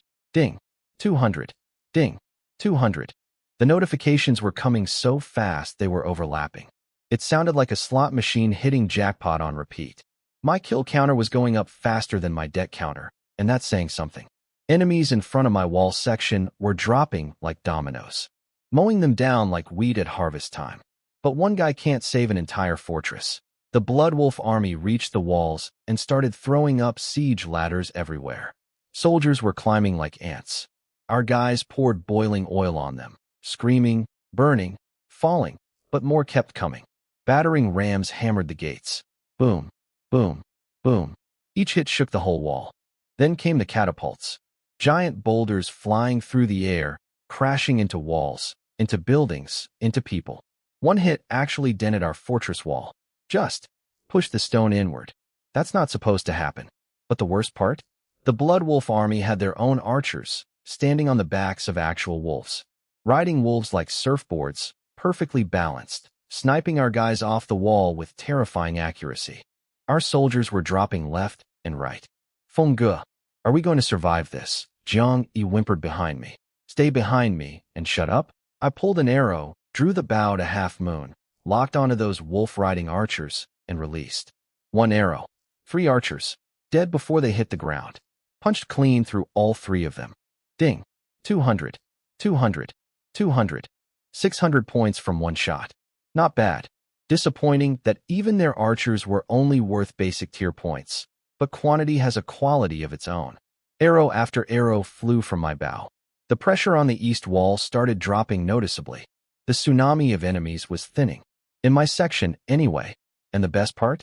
Nobody noticed. The battle was so chaotic, so loud, so insane, that nobody realized one single Class C soldier was single-handedly turning the east wall into a kill zone. Everyone was too busy fighting for their lives to look over and think, hey, why is that section doing so much better? Only Jiang Yi saw. He was crouched behind me watching the whole thing with his mouth hanging open, looking like a man who'd just discovered he'd accidentally befriended a dragon. Debt update, 136,500 points owed. Points earned so far, climbing fast. Keep coming, boys. Every one of you is worth 200 points, and Daddy's got a mortgage to pay. While I was busy being a one-man army on the east wall, my wife was having her own action movie moment back at the village. Some 2-bit bandit named Lu Motzi showed up with his crew trying to loot the empty village during the chaos. They found my house, and my wife inside it. One genius decided to threaten burning it down. Bad move. Catastrophically bad move. That was the line. You don't threaten the house her husband built their life in. My wife, who learned sword fighting less than a week ago, exploded into action. 1 slash. Bandit number 1 went down with a fountain of blood spraying from his neck. First kill. Her hands were shaking, but she held that sword steady. Leave. Now. Or I kill all of you. Lu Matsi, being the galaxy-brain criminal mastermind he was, decided the trembling voice meant she was weak. Get her, boys. Take her down and have your way with her. They charged. Cloud Shuttle Moonshadow. Moon Embrace. Every strike a throat slash, every swing a death sentence. She went through them like a hot knife through warm butter. Beautiful, terrifying, and extremely lethal. By the end, Lu Matsi was the last man standing, holding half a broken sword, surrounded by his dead crew, regretting every life choice that led him to this moment. Why didn't I just stay a farmer? He literally cowed out until his forehead was bleeding. Grandma, please, I'll never rob anyone again, she said one word. Scram. He practically teleported out of the village on a limping horse. My wife threw up afterward. First time killing does that. But she pulled herself together, washed her face, assessed the situation like a veteran. More bandits will come, need better position, and relocated to a mountain cave with the remaining villagers. That's my wife. 1 week of training, multiple kills, strategic retreat, composure under fire. She went from damsel to danger in 6 days. Meanwhile, back on my wall, business was booming. The Bloodwolf army figured out that the east wall was their problem. Specifically, one guy on the east wall was their problem. So they reorganized their entire formation, 5,000 soldiers, into a concentrated assault on MY section. Then I heard the announcement echo across the battlefield. By order of the Bloodwolf commander, whoever kills the archer gets 1,000 gold and a noble title. They put a bounty on my head. 1,000 gold. A noble title. For little old me. A Class C private that nobody wanted to give a bow to this morning. Part of me was terrified. Part of me was flattered. Most of me was doing math. System, status report. Ding. Total kills, 510 Bloodwolf soldiers. Total points earned, 102,000. 510. In a few hours.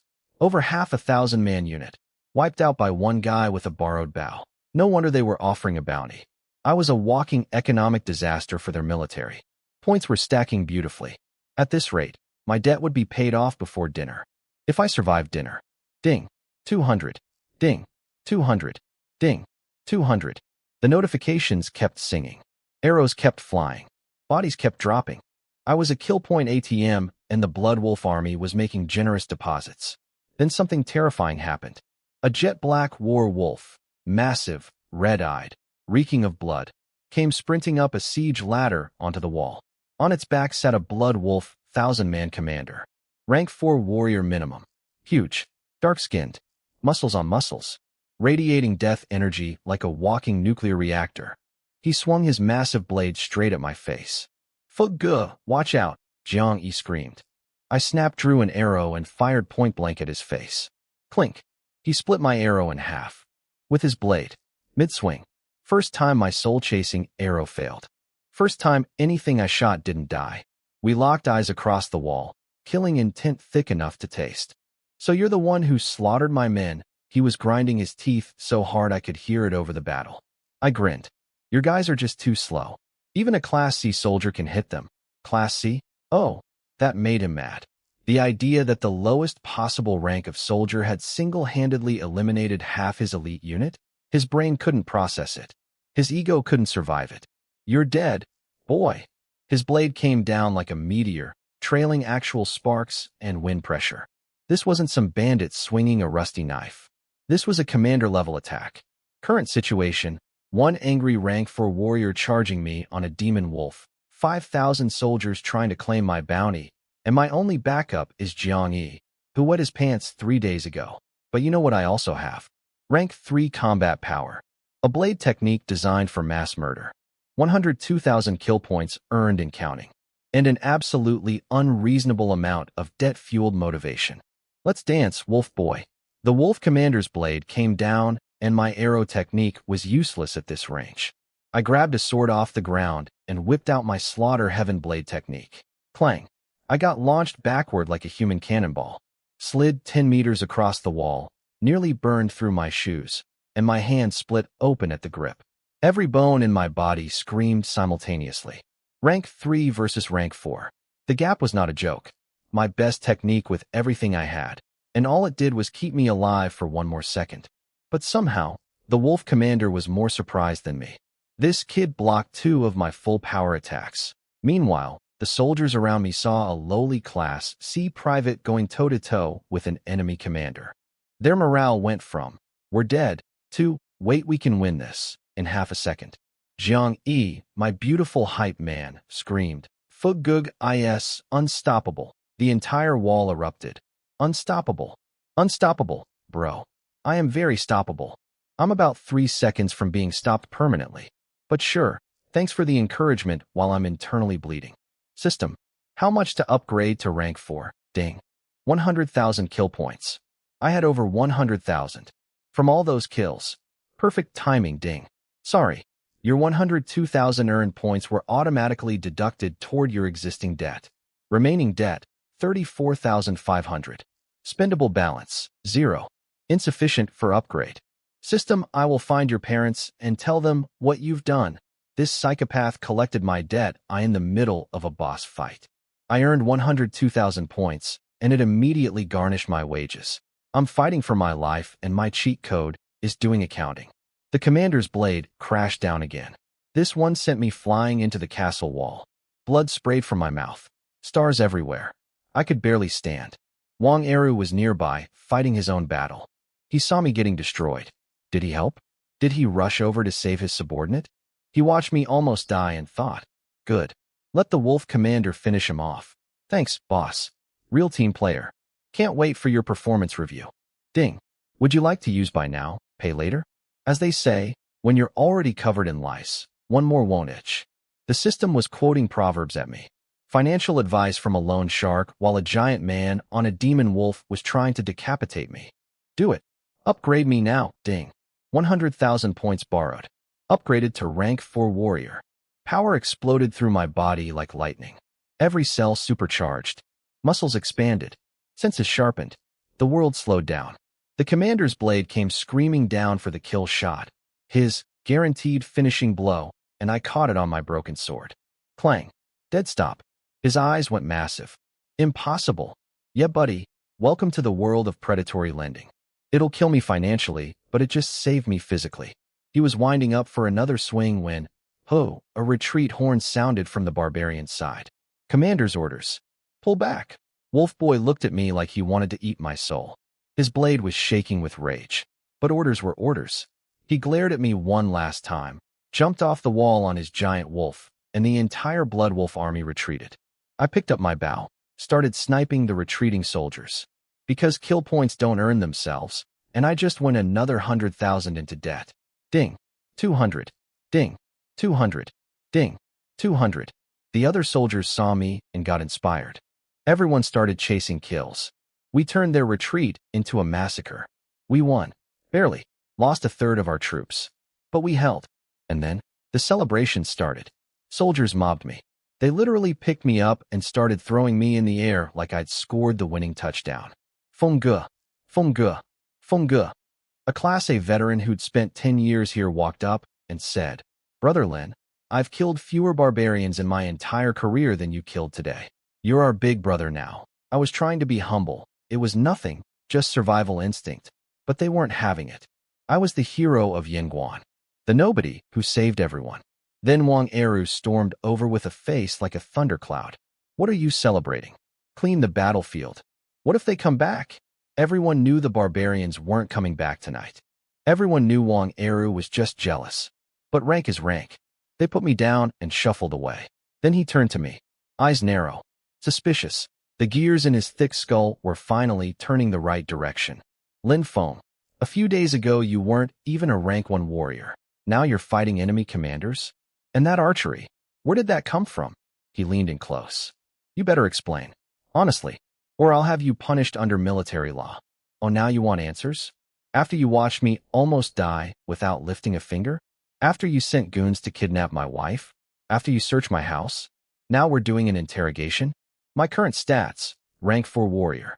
Debt, still deep in 6 figures. Kill count today, 500. Patience remaining for Wang Eru's nonsense, absolute 0. But I smiled, because sometimes the most dangerous thing isn't a sword. It's knowing exactly when to stop pretending. Wang Eru was literally trying to court-martial me for saving everyone's lives. The soldiers were not having it. Jiang, he stepped up first. He just saved all of us, and you're treating him like a criminal. Wang Eru kicked him to the ground. Did I ask you? One more word, and I'll feed you to the blood wolves.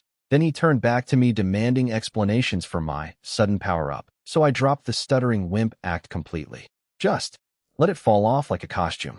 I saw enemies and my blood started pumping. Boom. Instant awakening. Rank 3. You got a problem with that? Internally, it's rank 4 now, actually, but let's not get greedy with the truth. His eyes went wide. He knew. In that moment, he was absolutely certain I'd killed Song Chun and his boys. But knowing and proving are two very different things. Song Chun, you killed him, didn't you? Got evidence? No? Then please move aside, Ba Fuzhong. This Class C soldier has a battlefield to clean. I pushed him. Physically shoved him out of my way. The man who terrorized the entire camp.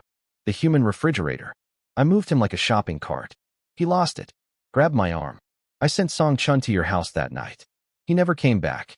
Who else could it be? Buddy, you just publicly admitted you sent 3 armed men to a newlywed's house on his wedding night. In front of everyone. Maybe think before you scream confessions. He tried to drag me to General Pan Feng for punishment. But the soldiers, my soldiers now, apparently, surrounded him. Wall of bodies. Nobody moved. Nobody spoke. Just stood there, blocking him. Silent mutiny. Are you all insane? I'm your commander. Then, from behind the crowd, a voice hit like an earthquake.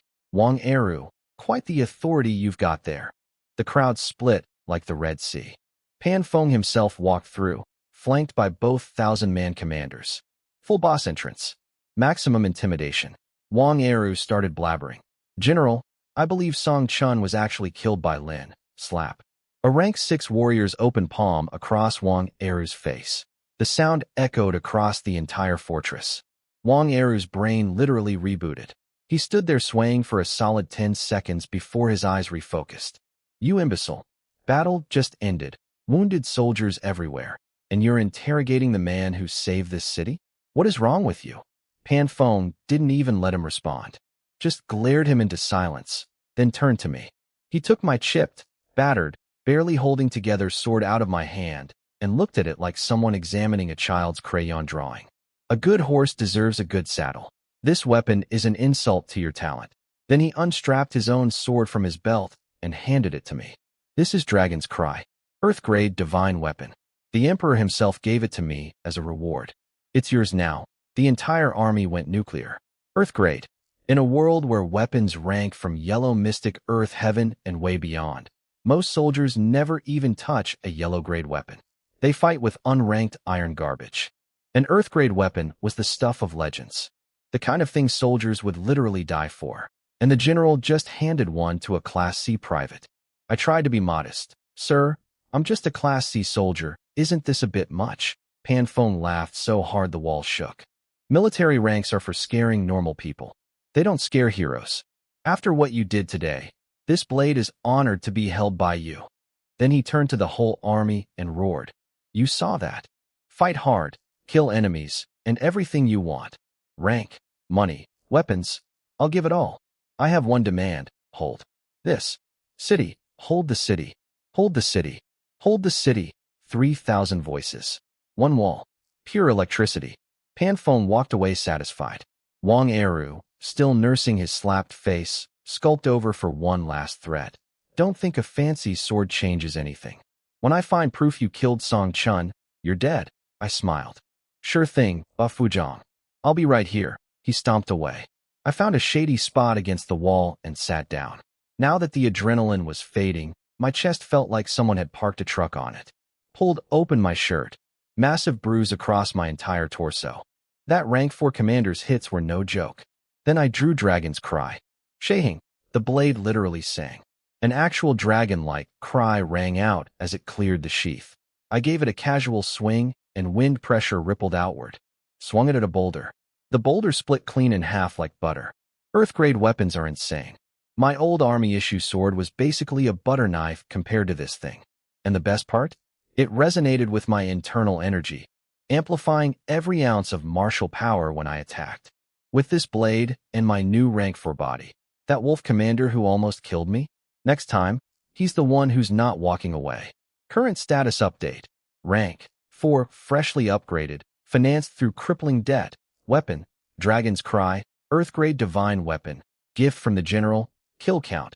500 elite barbarians reputation. Army hero enemies. Wang Eru, still annoying. Wolf commander, rematch pending, dead. Approximately. I've stopped counting. It's a lot. Wife status, somewhere in a cave, probably worried sick, definitely capable of killing bandits, not bad for a guy who was worth 10 copper coins last week. Jiang, he brought me a bowl of meat porridge like the world's most loyal golden retriever. Here, Fuga, eat up. I took one sip and my stomach tried to exit my body. Nearly sprayed porridge everywhere. Managed to hold it in, wiped my mouth, and saw blood on my hand. Internal injuries. From getting slapped around by a rank 4 wolf commander like a human ping pong ball. Cool. Very cool. At this rate, I'd collapse trying to stand tomorrow, let alone fight. System. Got anything for internal injuries? Ding. Great restoration pill. Earth-grade medicine. Heals internal damage. Only 50,000 kill points. You're doing this again? Ding. Special promotion. No interest this time. Because you fought so bravely. No interest? How generous. How suspiciously generous. You're trying to get me addicted to borrowing. You want me dependent. You want me to be your permanent debt slave, grinding kills for eternity to pay off an ever-growing tab. This system isn't a cheat code. It's a credit card company with a murder theme. Ding.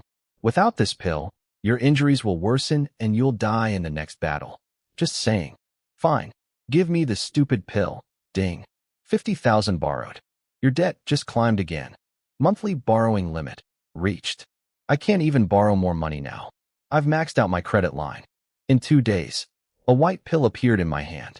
Shaped like a little spiral. Like a tiny poop. I'm 100% sure the system made it look like that on purpose. Swallowed it. Actually tasted like mint chocolate? Huh. Not bad for something shaped like hamster droppings. The medicine hit my bloodstream like warm lightning. One breath in, one breath out, and every injury was gone.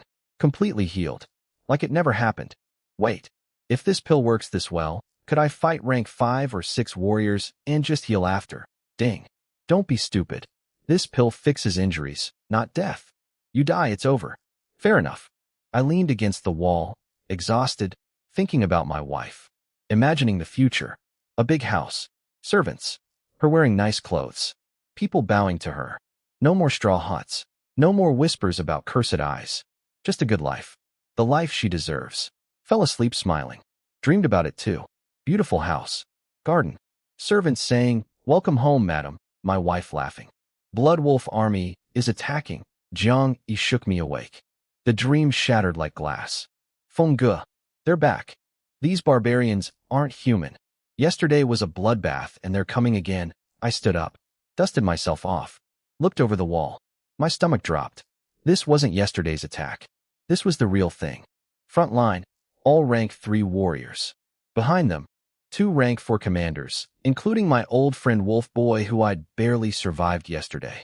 And in the center, surrounded by more rank 4 bodyguards, sat their rank 7 general. The big boss himself. They also brought catapults. More of them. Bigger ones. Yesterday was the appetizer. Today was the main course. Jiang Yi gulped. We've got less than 2,000 men left. Yeah. But those 2,000 were looking at me. There, God. The guy who killed 500 elites yesterday. If I looked scared, they'd crumble. So I put on my best action hero face. Boys, heads up. Dodge the catapults. Stay sharp.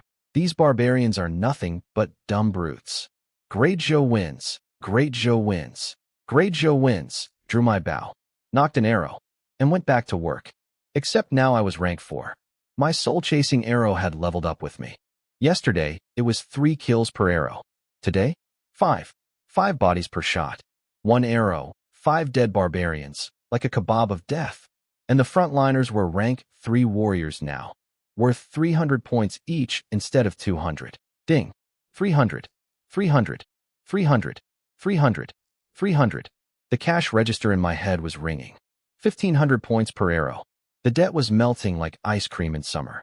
Soldiers around me watched rank 3 warriors, The same tier as their commanders, getting one shot, killed by my arrows. Their fear evaporated. Fugug is invincible. If only they knew I was mostly motivated by credit card payments. But while everyone was cheering, someone in the corner was not celebrating. Wang Eru. He'd gotten his hands on a Mystic Grade Heavy Bow, a weapon way above his pay grade, from the armory. Tested it on a barbarian. One shot, one kill through a rank 3 warrior. Satisfied, he gathered his 8 most loyal goons and gave them an order that made my blood freeze when I later found out about it. When the Bloodwolf army reaches the wall, I want you to deliberately lose. Open a gap in our defense. Let them through. His own men stared at him in horror. This was the middle of a siege.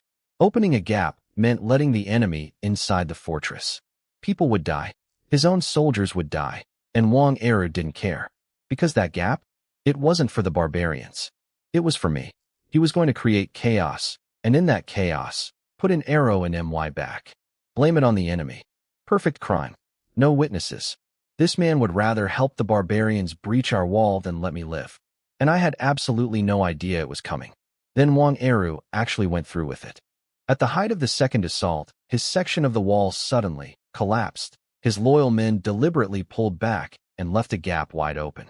Bloodwolf soldiers poured through, and I had to turn away from the main fight to stop the breach before the whole fortress folded. That was exactly what Wang Eru wanted. The moment my back was exposed, a Mystic Grade arrow came screaming at me from our side. Not from the barbarians. From the man who was supposed to be my commander. He had chosen to sacrifice his own soldiers and help the enemy breach Yinguan just for a chance to kill me. I survived the shot, turned the chaos back on him, and enough men saw what his group had done that he could no longer hide behind his rank. I cut through the traitors around him, drove the barbarians back from the gap, and went straight for Wang Eru. His courage disappeared the second he realized the ambush had failed and I was still standing. There was nowhere left for him to run. The moment I'd been waiting for finally arrived.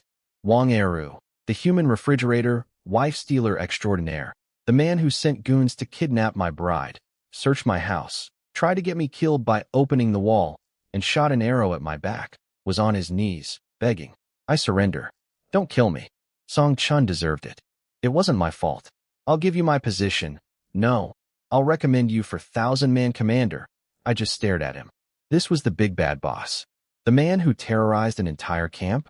The guy nobody dared to cross?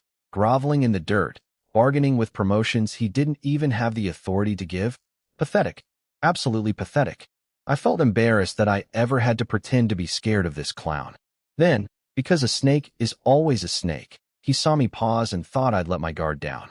Classic villain mistake. He tightened his grip on his sword. Someone behind me yelled, "Watch out," and Wang Eru lunged at my stomach with everything he had. One swing of Dragon's Cry. His sword split in two. Then his body split in two. Top half went one way, bottom half went the other. Internal organs decorated the ground like the world's worst confetti. The man who'd made my life hell since day one was now in 2 separate pieces. Ding. Won't even bother checking the points. Some kills aren't about the money. Unfortunately, Wang Eru's surviving lackeys saw the whole thing. And instead of thinking, wow, the guy who killed 800 barbarians just eliminated a traitor, they ran straight to General Pan Feng screaming, General, Lin Feng is a traitor. He killed Wang Yarhu. He's working with the enemy, me. A traitor. The guy who's been single-handedly keeping this fortress standing for 5 days. The man with a personal barbarian kill count higher than some armies. Working with the enemy. Pan Feng's bodyguards surrounded him protectively when I walked up. I was still holding Dragon's Cry, the sword he gave me, dripping with Wang Eru's blood. Lin Feng, you killed Wang Eru. What do you have to say? I shrugged. He deserved it. The lackeys started screaming. Pan Feng shut them all up by slamming his battle axe into the ground so hard the earth cracked. Then he pushed his own bodyguards aside. They tried to stop him. General, it's dangerous. Dangerous? This kid has killed 1,000 barbarians. If he wanted to betray us, why would he spend 5 days slaughtering the enemy army? Did you all drink stupid juice this morning? Everyone went quiet. Even the lackeys realized their story had a few logical holes. Like, all the logical holes. Pan Feng turned to me. Explain later. Right now, we fight. My kind of boss. Questions after. Violence now. What followed was the most insane thing I've ever been part of. 5 days and nights of continuous warfare. Barely any sleep. Barely any food. The Blood Wolf army threw everything at us. The walls were crumbling. Our numbers were evaporating. Even Pan Fong, a rank 6 warrior, was exhausted and took an arrow through the shoulder. I caught him when he stumbled. "General, you're hit. Just a hole." "I've had worse." He lifted his massive axe with one arm and screamed at the barbarian army. "Come on. Grandpa's got snacks for you." Absolute psychopath. I love this man. By the end, our army was gutted. 1,000-man commander Wu Chuang, dead. 1,000-man commander Hu Lai, lost an arm, out of the fight forever. Only 400-man commanders left. Less than 100 Class A soldiers. Out of 3,000, we had maybe 300. But somehow, Pan Fong, me, and a handful of soldiers carved through the enemy like a hot knife, pushed them out through the east gate, and sent them running. Pan Fong chopped the head off a dead enemy commander and threw it like a basketball, 50 meters, then yelled at the retreating army, "Come back anytime. Grandpa Pan Fong will be waiting." We walked back into the city like we owned the world. 2 men covered in blood, surrounded by corpses, completely out of soldiers, acting like we'd just won the lottery. But the casualty report hit Pan Fong hard. His eyes went dark when he heard the numbers. 90% losses. His army was basically gone. And the worst part? The Blood Wolf general, the rank 7 big boss, still hadn't personally entered the fight. He'd been sitting in the back the entire time, watching, waiting. If he showed up next time with his remaining 2,000 soldiers. We had 300 exhausted men, a one-armed commander, and a general with a hole in his shoulder. The math wasn't mating. But hey, I still had Dragon's Cry, a maxed-out credit line, and the absolute refusal to die before seeing my wife again. So bring it, Wolf Boy. Bring your boss. Bring your whole army. I've got debts to pay and a wife to get home to. General Pan Fong was sitting there, bleeding from multiple wounds, looking up at the sky like a man writing his own obituary. Is heaven trying to destroy Yingguan? I've failed. Then he turned to me with this fatherly look, the kind that makes your chest tight, and said, "Kid, we've got maybe 200 people left. Next attack, we're done. You're young. You're talented. Get out. Run. Live. Make babies. Kill barbarians later. Consider it my last order, sir." "Sir, I am not leaving." "That's an order, you stubborn." "General, hear me out.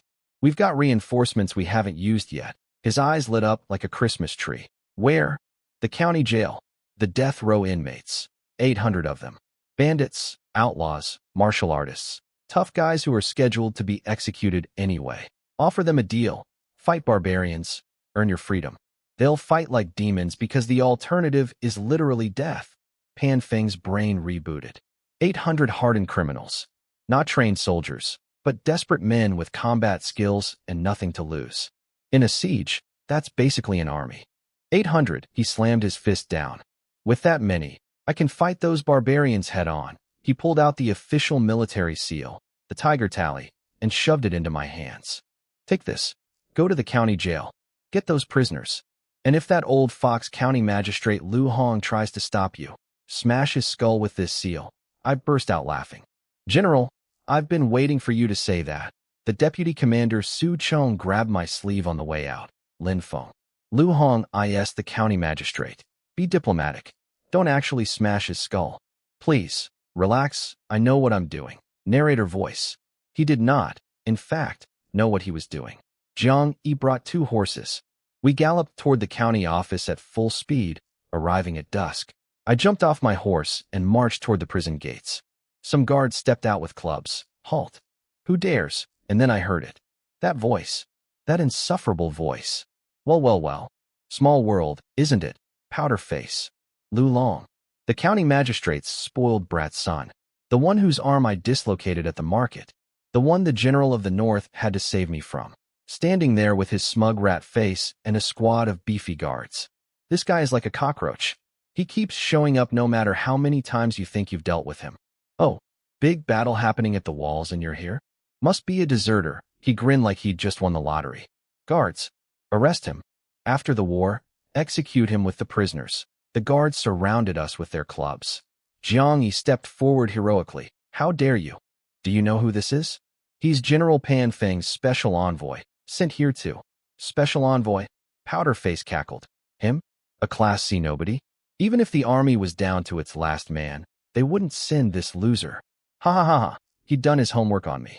Knew I was the lowest rank. Figured the general of the North saving me was just a coincidence. And now, too, nobodies had wandered into his territory, and he was going to make us pay for that dislocated arm. I don't care what you claim to be. You're not on the battlefield, so you're deserters. Period. Now, do you want my guards to soften you up first, or will you walk into the cell yourselves? 200 county guards protecting this place. Against 2 of us. He thought the math was on his side.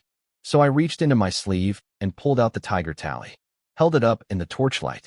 The tiger tally of Yin Guan. Powderface's smirk died mid-laugh. Even he knew you can't fake a tiger tally. It was covered in ancient script, heavy with authority, and it meant one thing. Whoever holds this is the general. His face went through about 7 emotions in 2 seconds. Shock, confusion, denial, fear, more denial, anger, and finally settling on. Oh no, Pan Feng actually gave you the tally? You? Do you have some kind of secret background I don't know about? He recovered fast though. Crossed his arms and tried to play gatekeeper. Fine, you have the tally. But what do you want with the prison? If you're trying to drag our county guards to the battlefield as cannon fodder, forget it. The general commands the army, not the county office. These guards protect the magistrate and the citizens. Not your problem. 200 guards. 800 prisoners. One insufferable rich kid standing between me and the reinforcements that could save the entire fortress. And the tiger tally burning hot in my hand. You know, Pan Feng did say I could use this thing to smash skulls. Su Chong's voice echoed faintly in my memory. Be diplomatic. I'll try. But I'm making 0 promises. Powderface wanted to keep 800 death row inmates as his personal escape squad. His logic? When the city falls, and it will, these tough guys can protect Daddy and me while we run away. Classic rich kid survival strategy. Let everyone else die. Save yourself. He dressed it up in legal language. These are condemned criminals. Can't release them without imperial approval. I'm just following the law, buddy. The law. You've never followed a law in your life. You harass married women in the street. Your daddy covers up murders. And you tried to arrest me for desertion 30 seconds ago without evidence. But now you're a constitutional scholar? I don't want your useless guards, I said. I want the 800 prisoners. Absolutely not. Jiang Yi tried reasoning. Our soldiers are dying out there. Hundreds of brothers dead. And you won't release inmates who are already sentenced to execution. Not my problem. Pan Feng's orders don't apply inside county walls. Then he ordered his guards to arrest us. 200 armed men surrounded us with drawn swords. So I sighed. Drew Dragon's cry. One swing. One single horizontal sweep. 6 guards. Cut clean in half. Organs on the floor. Blood everywhere. The remaining 194 guards took several large steps backward and suddenly developed a very strong interest in not being anywhere near me. Powderface's face went from smug to milk white in half a second. He looked like he was about to throw up his lunch, dinner, and possibly yesterday's breakfast. You killed county guards. That's rebellion. No, you're the rebel. The general issued a wartime order. You refused. That's treason. I walked toward him. Step by step. Dragon's cry dripping blood. Every guard in the courtyard parted for me like I was Moses, and they were the Red Sea. Nobody even breathed in my direction. Powderface was literally crawling backward on the ground. I raised my sword. Lu Long. Time's up. I'm the county magistrate's son. You can't. If you were the son of God, I'd still cut you down for blocking a military order. My blade was mid-swing when... Stop. County Magistrate Lu Hong himself came running in with Deputy Commander Su Chong. Su Chong looked like he was having a heart attack. Probably thinking, I told this maniac to be diplomatic.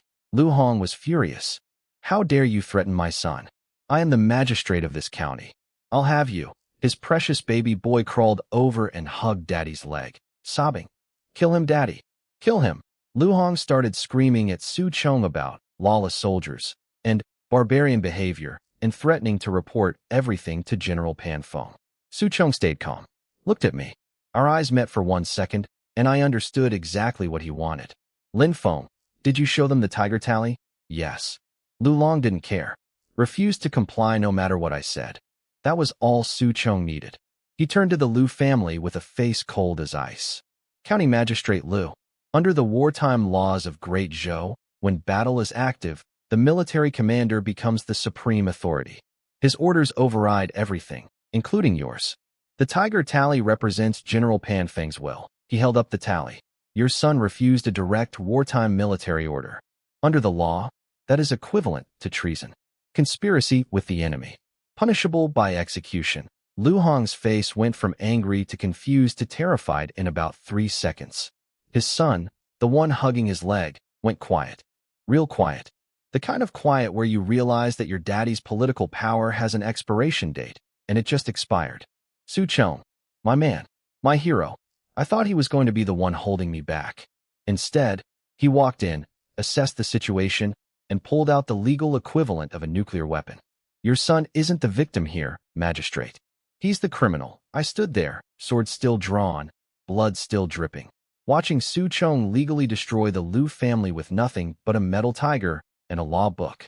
Sometimes the pen really is mightier than the sword. But today, I brought both. Those 8 magical words, treason and conspiracy with the enemy, hit Lu Hong like a freight train. The county magistrate, the most powerful civilian in town, stood there sweating buckets, completely speechless. After what felt like an eternity, he turned to his idiot son. Lu Long is what the deputy commander said true. Powderface started whimpering. Daddy, they just wanted the prisoners. I only. Slap. His own father backhanded him across the face. Beautiful. Chef's kiss. I've been wanting to see that since the day I met this kid. Lu Hong was furious. Not at me, at his son. Because even a corrupt magistrate understands basic survival math. The city falls, everyone dies. Including magistrates and their precious baby boys. Blocking a military order during a siege wasn't brave. It was suicidally stupid. Shut your mouth, Lu Hong screamed at his son, then turned to me with the most painful fake smile I've ever seen. Lin Feng, my boy is young and foolish. The 800 prisoners are yours. Right now? Can we call it even? A county magistrate. Apologizing. To me. A guy he wouldn't have spit on 2 weeks ago. The tiger tally is magic. Open the prison. Now. Anyone who delays by even 1 second answers to this sword. I said it with enough authority that people probably thought I was the actual general. Lu Hong practically sprinted to the prison doors. We walked into death row and, sweet mother of all smells, the stench hit me like a physical wall. 800 condemned criminals packed into cells, each one looking like they'd happily murder you for a sandwich. Scarred faces, dead eyes, the whole horror movie cast. Then the biggest, meanest-looking one stepped forward, covered in scars, muscles like rocks, wearing rags. The other prisoners literally parted for him like subjects before a king. What's this? You here to execute us early because of the war? He growled. The warden whispered to me. That's Hua Yi Dao, one blade Hua. Biggest bandit in Yinguan. Rank 3 warrior. Dozens of confirmed kills. Perfect. Exactly the kind of maniac I needed. I addressed the whole prison. Listen up, you worthless garbage. You're all dead men walking. General Pan Feng is offering 1 chance. Come fight barbarians. Kill 1 enemy. Your death sentence is commuted. Kill 3, you're completely free. Take it or leave it. The prison erupted. These guys were scheduled to be executed. Now someone was offering them a way out. Through their favorite hobby, violence? Christmas morning in death row. Su Chong was standing behind me, mouth slightly open. Pan Feng had authorized none of these specific terms. I was making promises on the general's behalf with 0 authority. But he kept quiet because he recognized what I was doing. Saying whatever needed to be said to get 800 killers on our wall in the next hour. But One Blade Hua wasn't buying it. You want us as cannon fodder? Pretty words. How about you bring us money and women first? Otherwise Grandpa isn't moving an INCH. A negotiator. How adorable. Your death row inmates trying to negotiate with me? Here's my offer. Follow me and live, or stay here and I execute every single one of you right now. The cocky grins disappeared real fast. They were chained up, unarmed, and I was holding an Earth-grade divine weapon that could cut through their entire cell block like tissue paper. Negotiating position requires actually having a position. Every prisoner looked at Hua. Hua thought about it for 3 whole seconds. Fine. You win. We're dead anyway. Might as well die fighting barbarians instead of kneeling for an executioner. I sliced the prison gate open with one swing. Dragon's cry went through iron bars like they were noodles. Then I ordered the guards to remove all their chains. Suchong nearly had a stroke. Lin Feng. These are serial killers and bandits. Some are rank 2 and 3 warriors. You're going to UNCHI them? If I can release them, I can control them. We're about to give them weapons anyway. Worrying about chains at this point is like locking the barn after the horses escaped, grew wings, and joined the Air Force. Fair point. Suchong, shut up. We started marching 800 unchained convicted murderers through town toward the fortress. This was going great until about halfway there, when the complaints started. Hey, we're hungry, yeah? If we're gonna die, at least let us die on a full stomach. Where's the brothel? Let us have some fun first. No food, no walk. I'm sitting right here. Jiang Yi tried diplomacy. There's food at the fortress, I promise. Just keep walking. Walk? My legs are tired. Carry me. These people were impossible. Impossible. They'd been chained up for months, just got freed, and within 10 minutes were demanding food, alcohol, and prostitutes. The entitlement of a condemned man with nothing to lose is truly something to behold. I saw what was really happening, though. They'd realized they were 800 strong, unchained, and guarded by 3 guys. The math was doing math. Some were picking up rocks from the road. Others were eyeing escape routes. If I didn't shut this down now, I'd lose all 800 before we reached the wall. I raised my hand. Everyone stopped. Then one Blade Hua pushed through the crowd, flanked by his toughest guys, grinning at me like a wolf who just realized the shepherd is alone. Hui Dao, what exactly are you planning? He smiled wider. Not a friendly smile. The kind of smile that says, I'm about to do something you won't like. 800 criminals. 3 soldiers. No chains. No walls. Open road. This was either going to be the best military recruitment in history or the shortest prison break ever. Good thing I'm rank 4 with a divine weapon and absolutely 0 patience left. Try me, Scar Boy. Try me. One Blade who gave me his big speech about how the brothers needed food and women and fun before they'd cooperate. Very polite. Very reasonable sounding. Very much a stall tactic while he figured out how to jump me and escape. We'll never forget your kindness, sir. We just want a few small things before we go die for you. 800 criminals behind him started getting louder, picking up rocks, testing boundaries. Suchong grabbed his sword. Jiang Yi looked like he was about to faint. The math was terrible. 3 of us, 800 of them, open road, no backup. So naturally, I started laughing. Ha ha ha. You think you're negotiating? You're death row inmates. You're garbage. You're breathing right now because I allow it. Didn't work. These guys had literally nothing to lose. They'd been sentenced to death already. What was I going to do? Kill them twice? Or smiled his wolf smile. Tell you what, military man. Beat me in a fist fight. No weapons. And we'll all follow you. Even die on the battlefield without complaining. What he actually meant. Put down your scary sword so I can grab you as a hostage, and we all escape. Suchong was pulling me back. Don't. He's a famous bandit. He's killed dozens. This is a trap. I handed Dragon's Cry to Jiang Yi. If he wants to play, I'll play. Cracked my neck. Stepped forward. Let's go, big guy. Hor launched himself at me with everything he had. A rank 3 warrior's full power punch aimed straight at my face. The kind of hit that shatters boulders. The crowd was cheering. Then they weren't. Dead silence. Hor was frozen mid-punch. Standing completely still. Mouth full of blood. Eyes the size of dinner plates. Looking down at his own chest where there was now a hole. A big one. Where his heart used to be. Because it was an MY hand. Still beating. I held it up so everyone could get a good look. Then dropped it on the ground and stomped it flat like a grape. Waste of talent. His body hit the dirt like a sack of bricks. 800 hardened criminals, murderers, bandits, psychopaths who'd collectively killed more people than most armies, stood there trembling.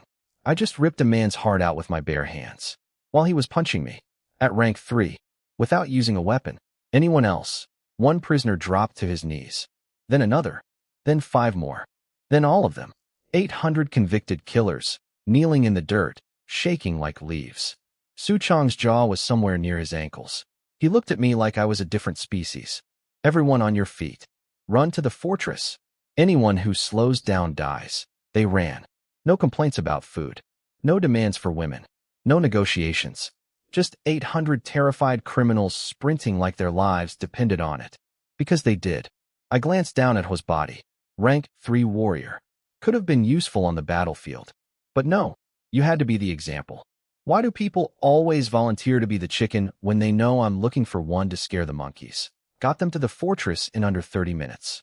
Split them into 4 groups of 200, one for each wall. Assigned surviving 100-man commanders to babysit them. When the fighting starts, these guys go first. Human shields with criminal records. Nobody's crying over their casualties. Rushed to the command tent. Pan Feng tried to stand up to greet me, got too excited, and coughed up blood again. This man has the enthusiasm of a puppy and the body of a crash test dummy. Sit down, General. I'm fine. 6-being warrior, remember? This is nothing. He grinned through bloody teeth. Did you get the prisoners? 799. One had an attitude problem, so I removed his heart.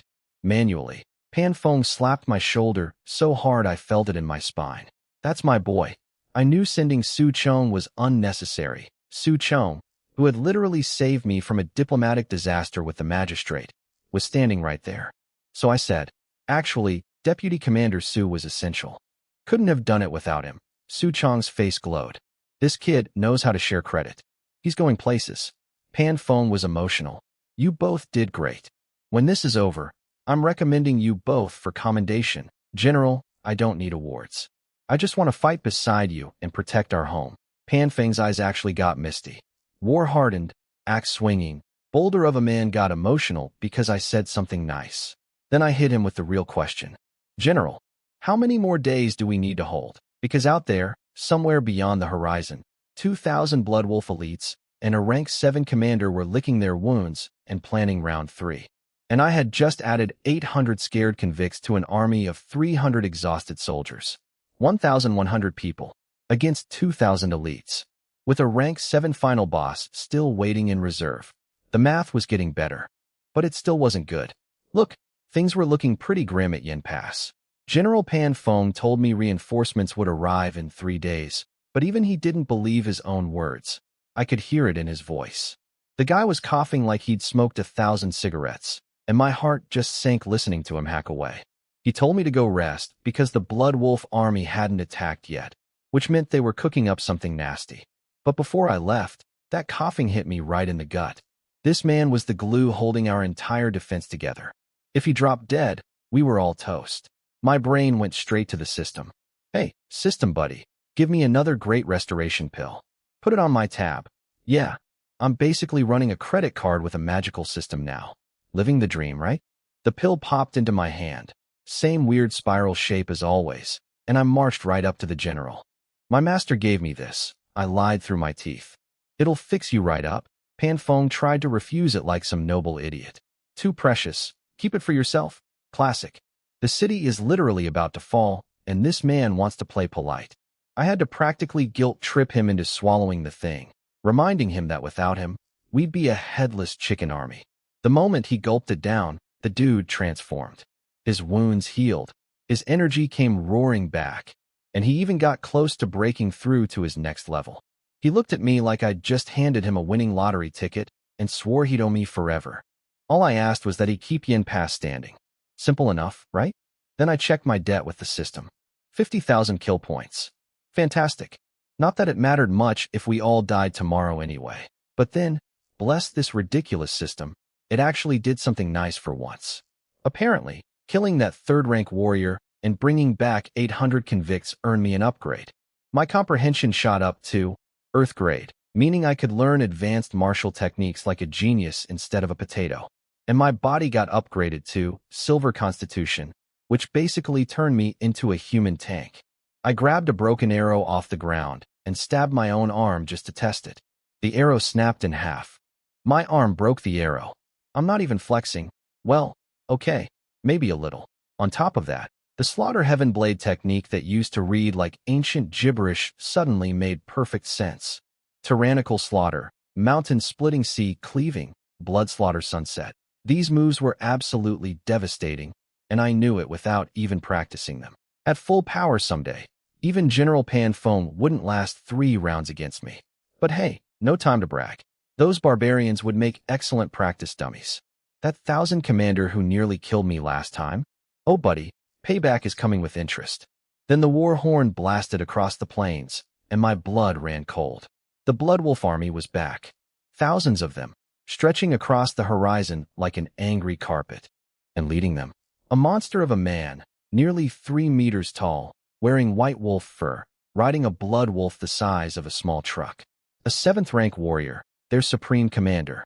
His ice-blue eyes could freeze your soul from a mile away, and the killing intent rolling off him made our soldiers shake in their boots. Pan Feng just gritted his teeth and muttered something about never having fought a 7th-rank warrior before. The old veterans on the wall held steady, but those 800 convicts? They looked ready to faint. I jumped up on the wall and screamed at them. Being scared won't stop them from killing you. It'll just make you die faster. Grab your weapons. When the arrows run out, use your swords. When your swords break, use your teeth. Bite them to death if you have to. That actually worked. Everyone's eyes lit up like I'd flipped a switch. Bows drawn, rocks loaded, boiling oil ready, the whole deadly buffet. Then Deputy Commander Su Chong strolled up, looking weirdly calm for a man about to die. I asked why he wasn't in the back coordinating things. He laughed and said, "Coordinate what? This is a death match. If I'm dying next to the general and my brothers." That's a good death. I never expected the bookish guy to have that kind of fire in him. We clasped hands, grinned at each other, and said the same word. Worth it. Then Pan Feng's voice thundered across the wall. Fire. The moment Pan Feng yelled, fire, the sky turned into a porcupine's nightmare. Arrows rained down like the heavens had a grudge, and Blood Wolf soldiers dropped like dominoes. Beautiful. My soul-chasing arrow technique was on absolute fire today. Every wolf rider that climbed a ladder got a one-way ticket back to the ground. Express delivery, no returns. But here's the problem with having only 2 arms. I can only cover one direction. Shocking, I know. These maniacs weren't even using shields this time. They just charged straight at us like they had a death wish, and the universe was happy to grant it. Ladders went up everywhere, and bodies poured over the walls faster than I could shoot them down. Half a day, that's all it took for everything to fall apart. General, the west wall has fallen. General, the south wall is breached. General, the north wall defenders are basically all dead. Bad news was coming in faster than a gossip chain at a village market. Those 800 convicts I'd worked hard to bring back. Gone. Just like that. Thrown into the meat grinder and chewed up before they could make a real difference. Pan Feng was furious. When one of their 1,000 commanders leaped up onto the wall riding his blood wolf. With a spear aimed right at the general, Pan Feng just roared and brought his giant battle axe down so hard the guy and his wolf became a modern art installation on the floor. Splat. One swing. Done. Su Chong went full swordsman mode too, his blade dancing like a drunk dragon. Except this dragon was lethally accurate. 7, 8 enemies rushed him, and he carved through them like butter. My dragon roar blade was screaming in my hands. Literally screaming, this weapon has issues. I hacked through elite soldiers, and even took down another 1,000 commander. Rage is one heck of a performance enhancer. The 3 of us stood in a triangle formation, drenched head to toe in blood. We looked so terrifying that the Blood Wolf soldiers actually stopped charging. Nobody wanted to be the next volunteer to die. Then came the words nobody wanted to hear. General, our troops are nearly wiped out. The city can't be held. Pan Feng did something nobody expected. He laughed. Full belly laugh. Then he looked at me and Su Chong with this crazy sparkle in his eyes. Brothers, you afraid to die? Every single one of us, still breathing, screamed back. No. Then forget defending. We charge out and take the fight to them. Everyone's brain short-circuited. Charge out. We can barely stand. The walls are overrun. This is the military equivalent of your house being on fire and deciding to fight the fire by running into the neighbor's house. But you know what? I didn't even think twice. My legs were already moving. I sprinted forward, blades swinging, mouth screaming. Kill them all. Pan Feng and Su Chong exchanged a look, grinned like 2 lunatics at a barbecue, and charged right behind me. The 3 of us cut through Blood Wolf soldiers like a lawnmower through weeds, leaving a trail of bodies that could have filled a cemetery. The remaining soldiers behind us saw 3 blood-soaked psychopaths charging into an entire army and thought, yeah, that looks fun, and followed us out. Here's the punchline. The Blood Wolf Army, the terrifying elite force that had been winning all day, got pushed out of the city by 100 half-dead soldiers. The look on their faces was absolutely priceless, like a cat getting chased by mice. Then the mood changed real fast. Their supreme commander rode forward on a massive white blood wolf. This guy was practically a building with legs, nearly 3 meters tall, carrying a bone club the size of a tree trunk. His voice rumbled out like thunder from a horror movie. Impressive. What are your names? Pan Feng puffed his chest out. Commander Pan Feng, 6th rank warrior. Su Chong stepped up. Deputy Commander Su Chong, 5th rank warrior. And then there was me, Private Lin Feng, 4th rank. Warrior. The big guy didn't blink at Pan Feng or Su Chong. But when he heard a private was a 4th rank warrior, his eyebrows nearly flew off his face. Then his 1000 commander whispered that I was the archer who'd been deleting 20 to 30% of his entire army. His expression went from surprise to, "This kid dies today." Mountain Man hopped off his wolf and the earth literally shook when he landed. He pulled out his giant bone club, pointed it at all 3 of us, and said with the warmth of an iceberg, "Come at me. All of you." Pan Feng charged first, screaming about wanting to test a 7th rank warrior's power. He launched his signature move, Snowflake Crown, leaping into the air and bringing his axe down with enough force to flatten a house. Clang! The shockwave from their weapons colliding knocked nearby soldiers off their feet. But the commander didn't move an inch, not even a little wobble. He just looked up at Pan Feng like a bored teacher watching a student try too hard, and offered him a job as his deputy. The audacity. "Surrender to your grandma," Pan Feng screamed back, swinging his axe sideways. Blocked. He tried his spinning dragon move. Blocked again. 3 moves in, and the commander got bored and went on offense. Pan Feng got smacked back like a baseball, flew about 15 meters. Su Chong jumped in to help, sword flashing everywhere, and the 2 of them double-teamed the giant. Then Su Chong pulled his secret technique. His sword split into 2, and one blade actually stabbed the commander right in the gut. Every jaw on both sides hit the floor. For about 2 glorious seconds, I thought we had him. Then the commander just flexed, screamed, and Su Chong's sword shattered into 1,000 pieces. From inside his abs, this man's stomach broke a sword. My upgraded silver constitution body suddenly felt a lot less impressive. He looked at Su Chong the way you'd look at a puppy who tried to bite a bear. Dual sword technique? Clever. Too bad you picked the wrong opponent. Standing there watching all of this, gripping my dragon roar blade, I knew one thing for certain. My turn was coming, and this was going to hurt. The big guy swatted Su Chong away like a mosquito. One swing of his arm and Su Chong went flying through the air, crashed into the ground, and started coughing up blood like a broken fountain. I rushed over to help him up. "Su Chong, you okay?" He wiped the blood off his chin and said, "I'm fine, I can still fight." Which is what people say right before they absolutely should not be fighting. But the man got up and charged back in anyway because apparently everyone here has a death wish except for the enemy. Meanwhile, I was standing there gripping my dragon roar blade, waiting, not because I was scared. Okay, maybe a little, but because we had a plan. Pan Feng and Su Chong would keep the giant busy while I sneak in for the kill shot. The Blood Wolf commander saw right through it, by the way. He literally did not care. A 4th rank warrior trying to sneak attack a 7th rank warrior? In his mind, that was like a chihuahua trying to ambush a grizzly bear. He probably thought the worst I could do was give him a paper cut. Pan Feng and Su Chong were getting demolished. Blood was pouring out of them like they were competing to see who could lose more. The commander was toying with them, swatting them around while barely breaking a sweat. Then, my moment came.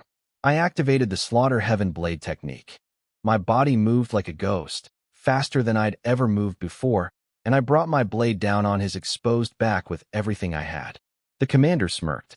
He was actually going to just take the hit. A 4th rank nobody? Let him scratch me, who cares? Big mistake, pal. Huge mistake. My blade carved a beautiful half-meter gash right down his back. Bone.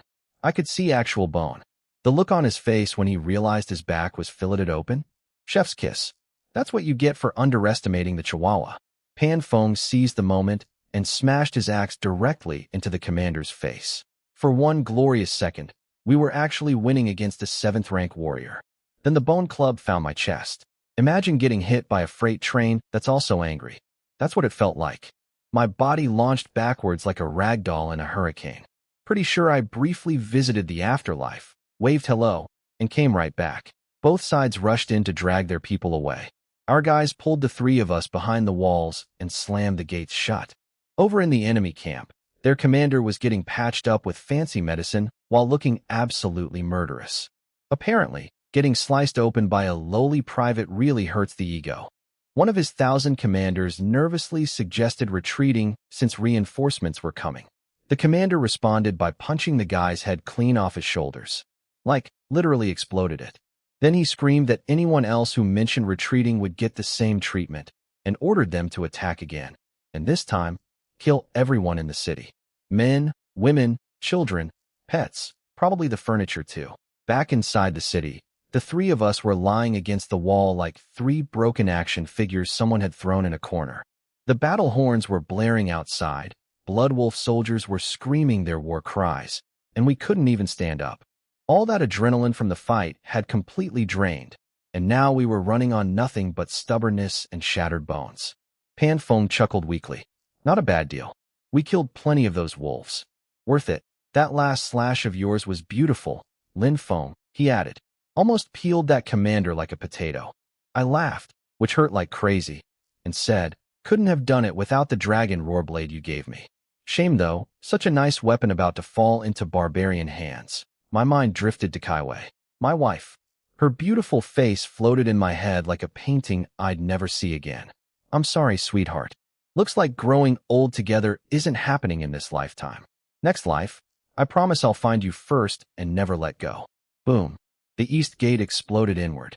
Barbarians poured through like water breaking through a dam, swords raised, screaming for blood. The three of us used our weapons as crutches and forced ourselves upright. If death was coming, we'd meet it standing. That was the deal. Right when I'd made peace with everything. When my brain had basically written its own eulogy and was shopping for coffins, the ground started shaking. Hooves. Thousands of them. Coming fast. Someone screamed two words that hit harder than any pill, any system upgrade, any martial technique I'd ever learned. Reinforcements are here.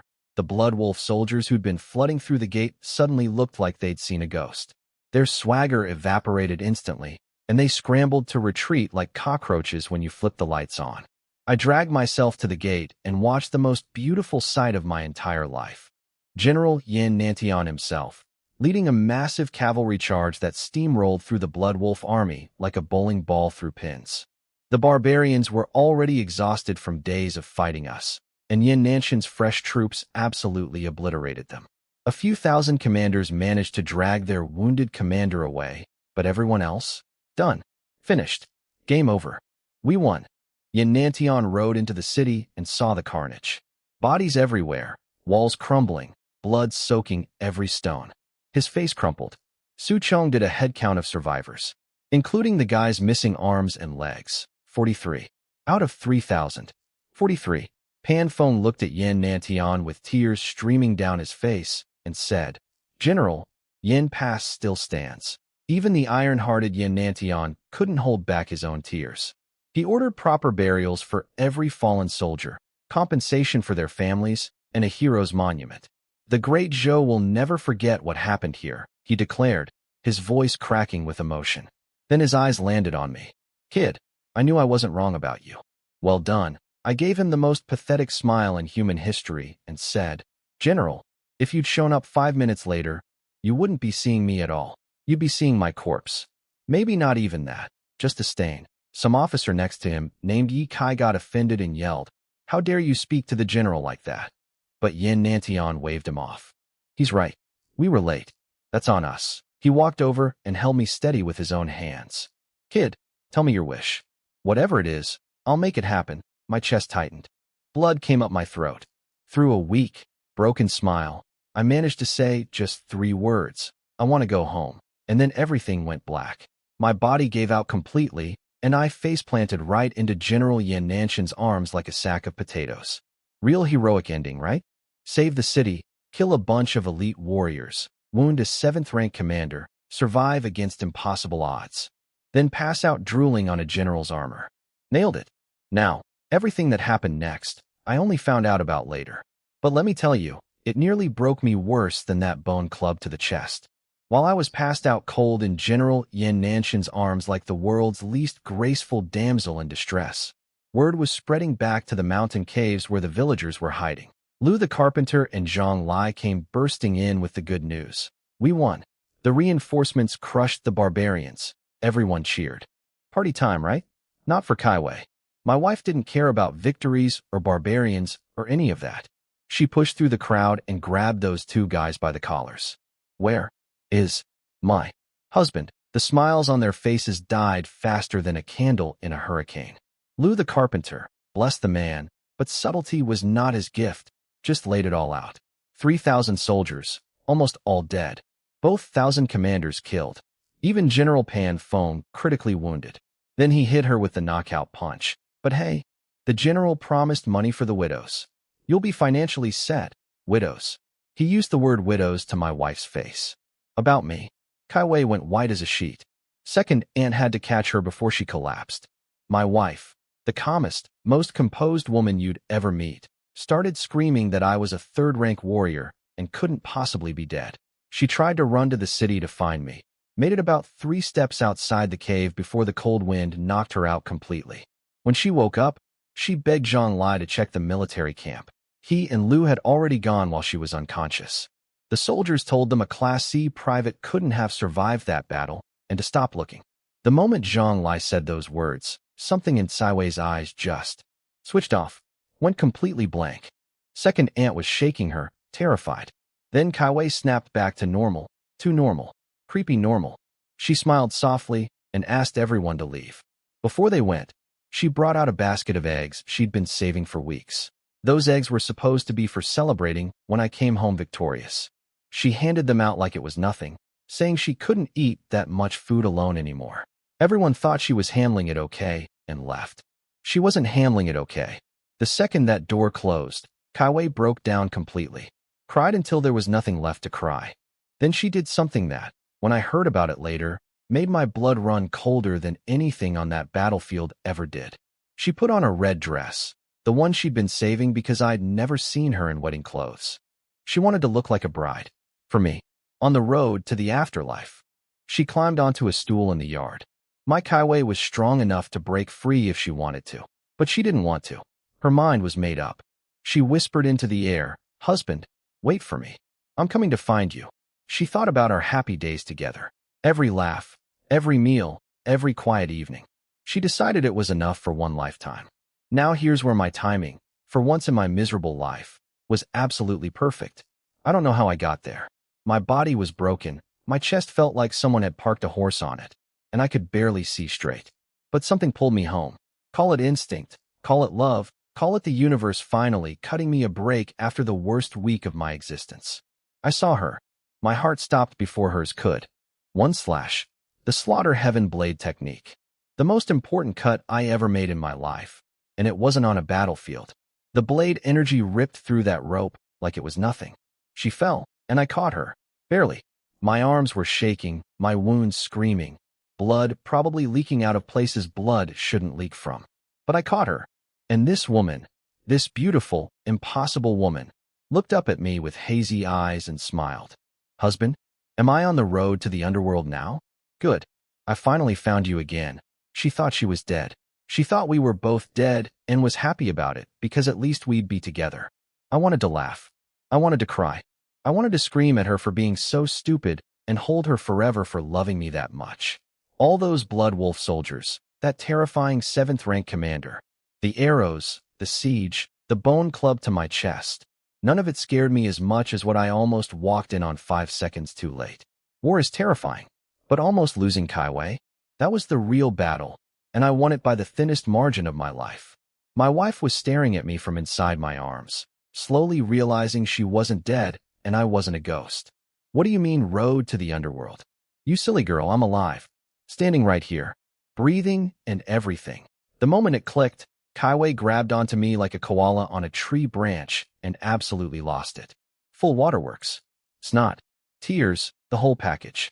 She was sobbing so hard I thought she might actually drown us both. "I thought you were dead. Do you know how worried I was?" Yeah, I had a pretty good idea, considering I just cut her down from a rope. My heart was still doing backflips. I stroked her hair and tried to play it cool. Didn't I promise you I'd come home safe? When have I ever broken a promise? Between you and me. If my body hadn't upgraded to silver constitution, that bone club would have turned me into a pancake. But she didn't need to know that. Some things wives are better off not hearing. I made her promise. No more trying to follow me to the afterlife, ever. If you'd actually gone through with it and I walked in too late, what was I supposed to do? I might as well die too. She slapped her hand over my mouth so fast. Don't say unlucky things. Then our eyes met, and suddenly the mood shifted from tragic reunion to something else entirely. My hands found her waist. Her cheeks turned the color of her red dress. Things were heating up nicely, and I was about to carry her inside when, husband, you just came back from war. Your body is too weak for exertion. Too weak? I just fought an entire army. Sliced open a 7th-rank warrior. Got smashed by a bone club the size of a tree and walked it off. I could go another 800 rounds. Easy. But she was already pushing me toward a chair like I was some fragile grandpa. Be a good boy. I'll make you food. Then her face fell. Husband, Zhang Lai told me you were dead, so I gave away all our eggs. Of course she did. My wife heard I died, and her immediate thought process was, well, can't let the eggs go to waste. Priorities, people. I'll never understand how her brain works. I decided to cheer her up. Pulled out several silver ingots from my sleeve, 10 taels each, shining like little mirrors. Her eyeballs nearly popped out of her skull. Where did you get this? Killed a bunch of bad guys. General gave me a bonus. Oh, and also, I'm probably getting promoted. Not just 100-man commander. Possibly 1,000-man commander. Her face lit up like sunrise. Then immediately dimmed again. Classic Kai Wei mood swing. What's wrong? You're not happy I'm getting promoted? She shook her head. I don't care about promotions. I just want you safe. 100-man commander, 1,000-man commander. I don't want any of it if it means you're in danger. My heart turned into warm soup right there. I pulled her close and whispered, you're the best wife in the world. I'll never let anything happen to me. For you. She nodded, wiped her tears, pocketed the silver, and marched off to the market with 1 ingot to buy food. This woman cried herself half to death 10 minutes ago, and now she's on a grocery mission. Incredible recovery speed. Honestly more resilient than me. She ran into Second Anne on the way and had to explain the whole, actually my husband isn't dead, situation. Poor Second Aunt probably needed a minute. Now here's where it gets hilarious. Kai Wei walks up to a chicken vendor. How much for this hen? 20 copper coins. Can you do 18? Sure. We won the war. Everyone's celebrating. I'll give you a deal. Then Kai Wei pulls out a 10-tael silver ingot to pay for an 18 copper chicken. The vendor's jaw hit the floor. This woman was haggling over 2 copper coins while holding enough silver to buy his entire stall, his house, and probably his children's education. Rich people penny pinching. The vendor had officially seen everything. Miss, I'm a small business. I can't make change for that. Kai Wei turned red as a tomato and scrambled through her purse for 18 copper coins instead. Even Second Aunt was standing there with her mouth open, staring at the silver like she'd seen a unicorn. But just when Kai Wei grabbed her chicken and was ready to leave, a squad of cavalry from the Northern Army came barreling through the marketplace like they owned the place. Horses charging, people diving out of the way, and Second Aunt was standing right in their path, frozen stiff. My wife's reflexes kicked in. She grabbed Second Aunt and rolled them both out of harm's way like an action hero in a cooking apron. Then she stood up and unleashed her fury at the rider. What is wrong with you? Can't you see there are people here? The guy, some 100-man commander named Qin Hu, jumped off his horse, took one look at Kai Wei's stunning face, and suddenly got very interested in this conversation. The kind of interested that makes my fists clench just hearing about it. I'm 100-man Commander Qin Hu, under General Yan Nantian. We saved your entire city. Even if I ran someone over, you should still be thanking me. Don't bite the hand that feeds you. Oh no, he didn't. My wife, my sweet, gentle, egg-giving, chicken-haggling wife, went full dragon mode. Our city survived because 3,000 soldiers fought to the death. You people just showed up to pick the fruit off the tree we already planted. And you have the audacity to act like kings? Qin Hu couldn't believe this woman was talking back to him. His smirk turned cold. Those 3,000 weaklings? If they were any good, they wouldn't have needed us to rescue them. Kai Wei's teeth clenched so hard I'm surprised they didn't crack. You apologize to every soldier who died defending this city. Right now. Or I'm not letting you leave. That's my wife, everybody. 5 minutes ago, she was buying discount chicken. Now she's threatening a military officer in the middle of a crowded market. The emotional range on this woman is Olympic level. And me? I was at home, sitting in a chair, supposedly, too weak to do anything. If only I'd known what was happening. That Sheen who wouldn't have teeth left to smirk with.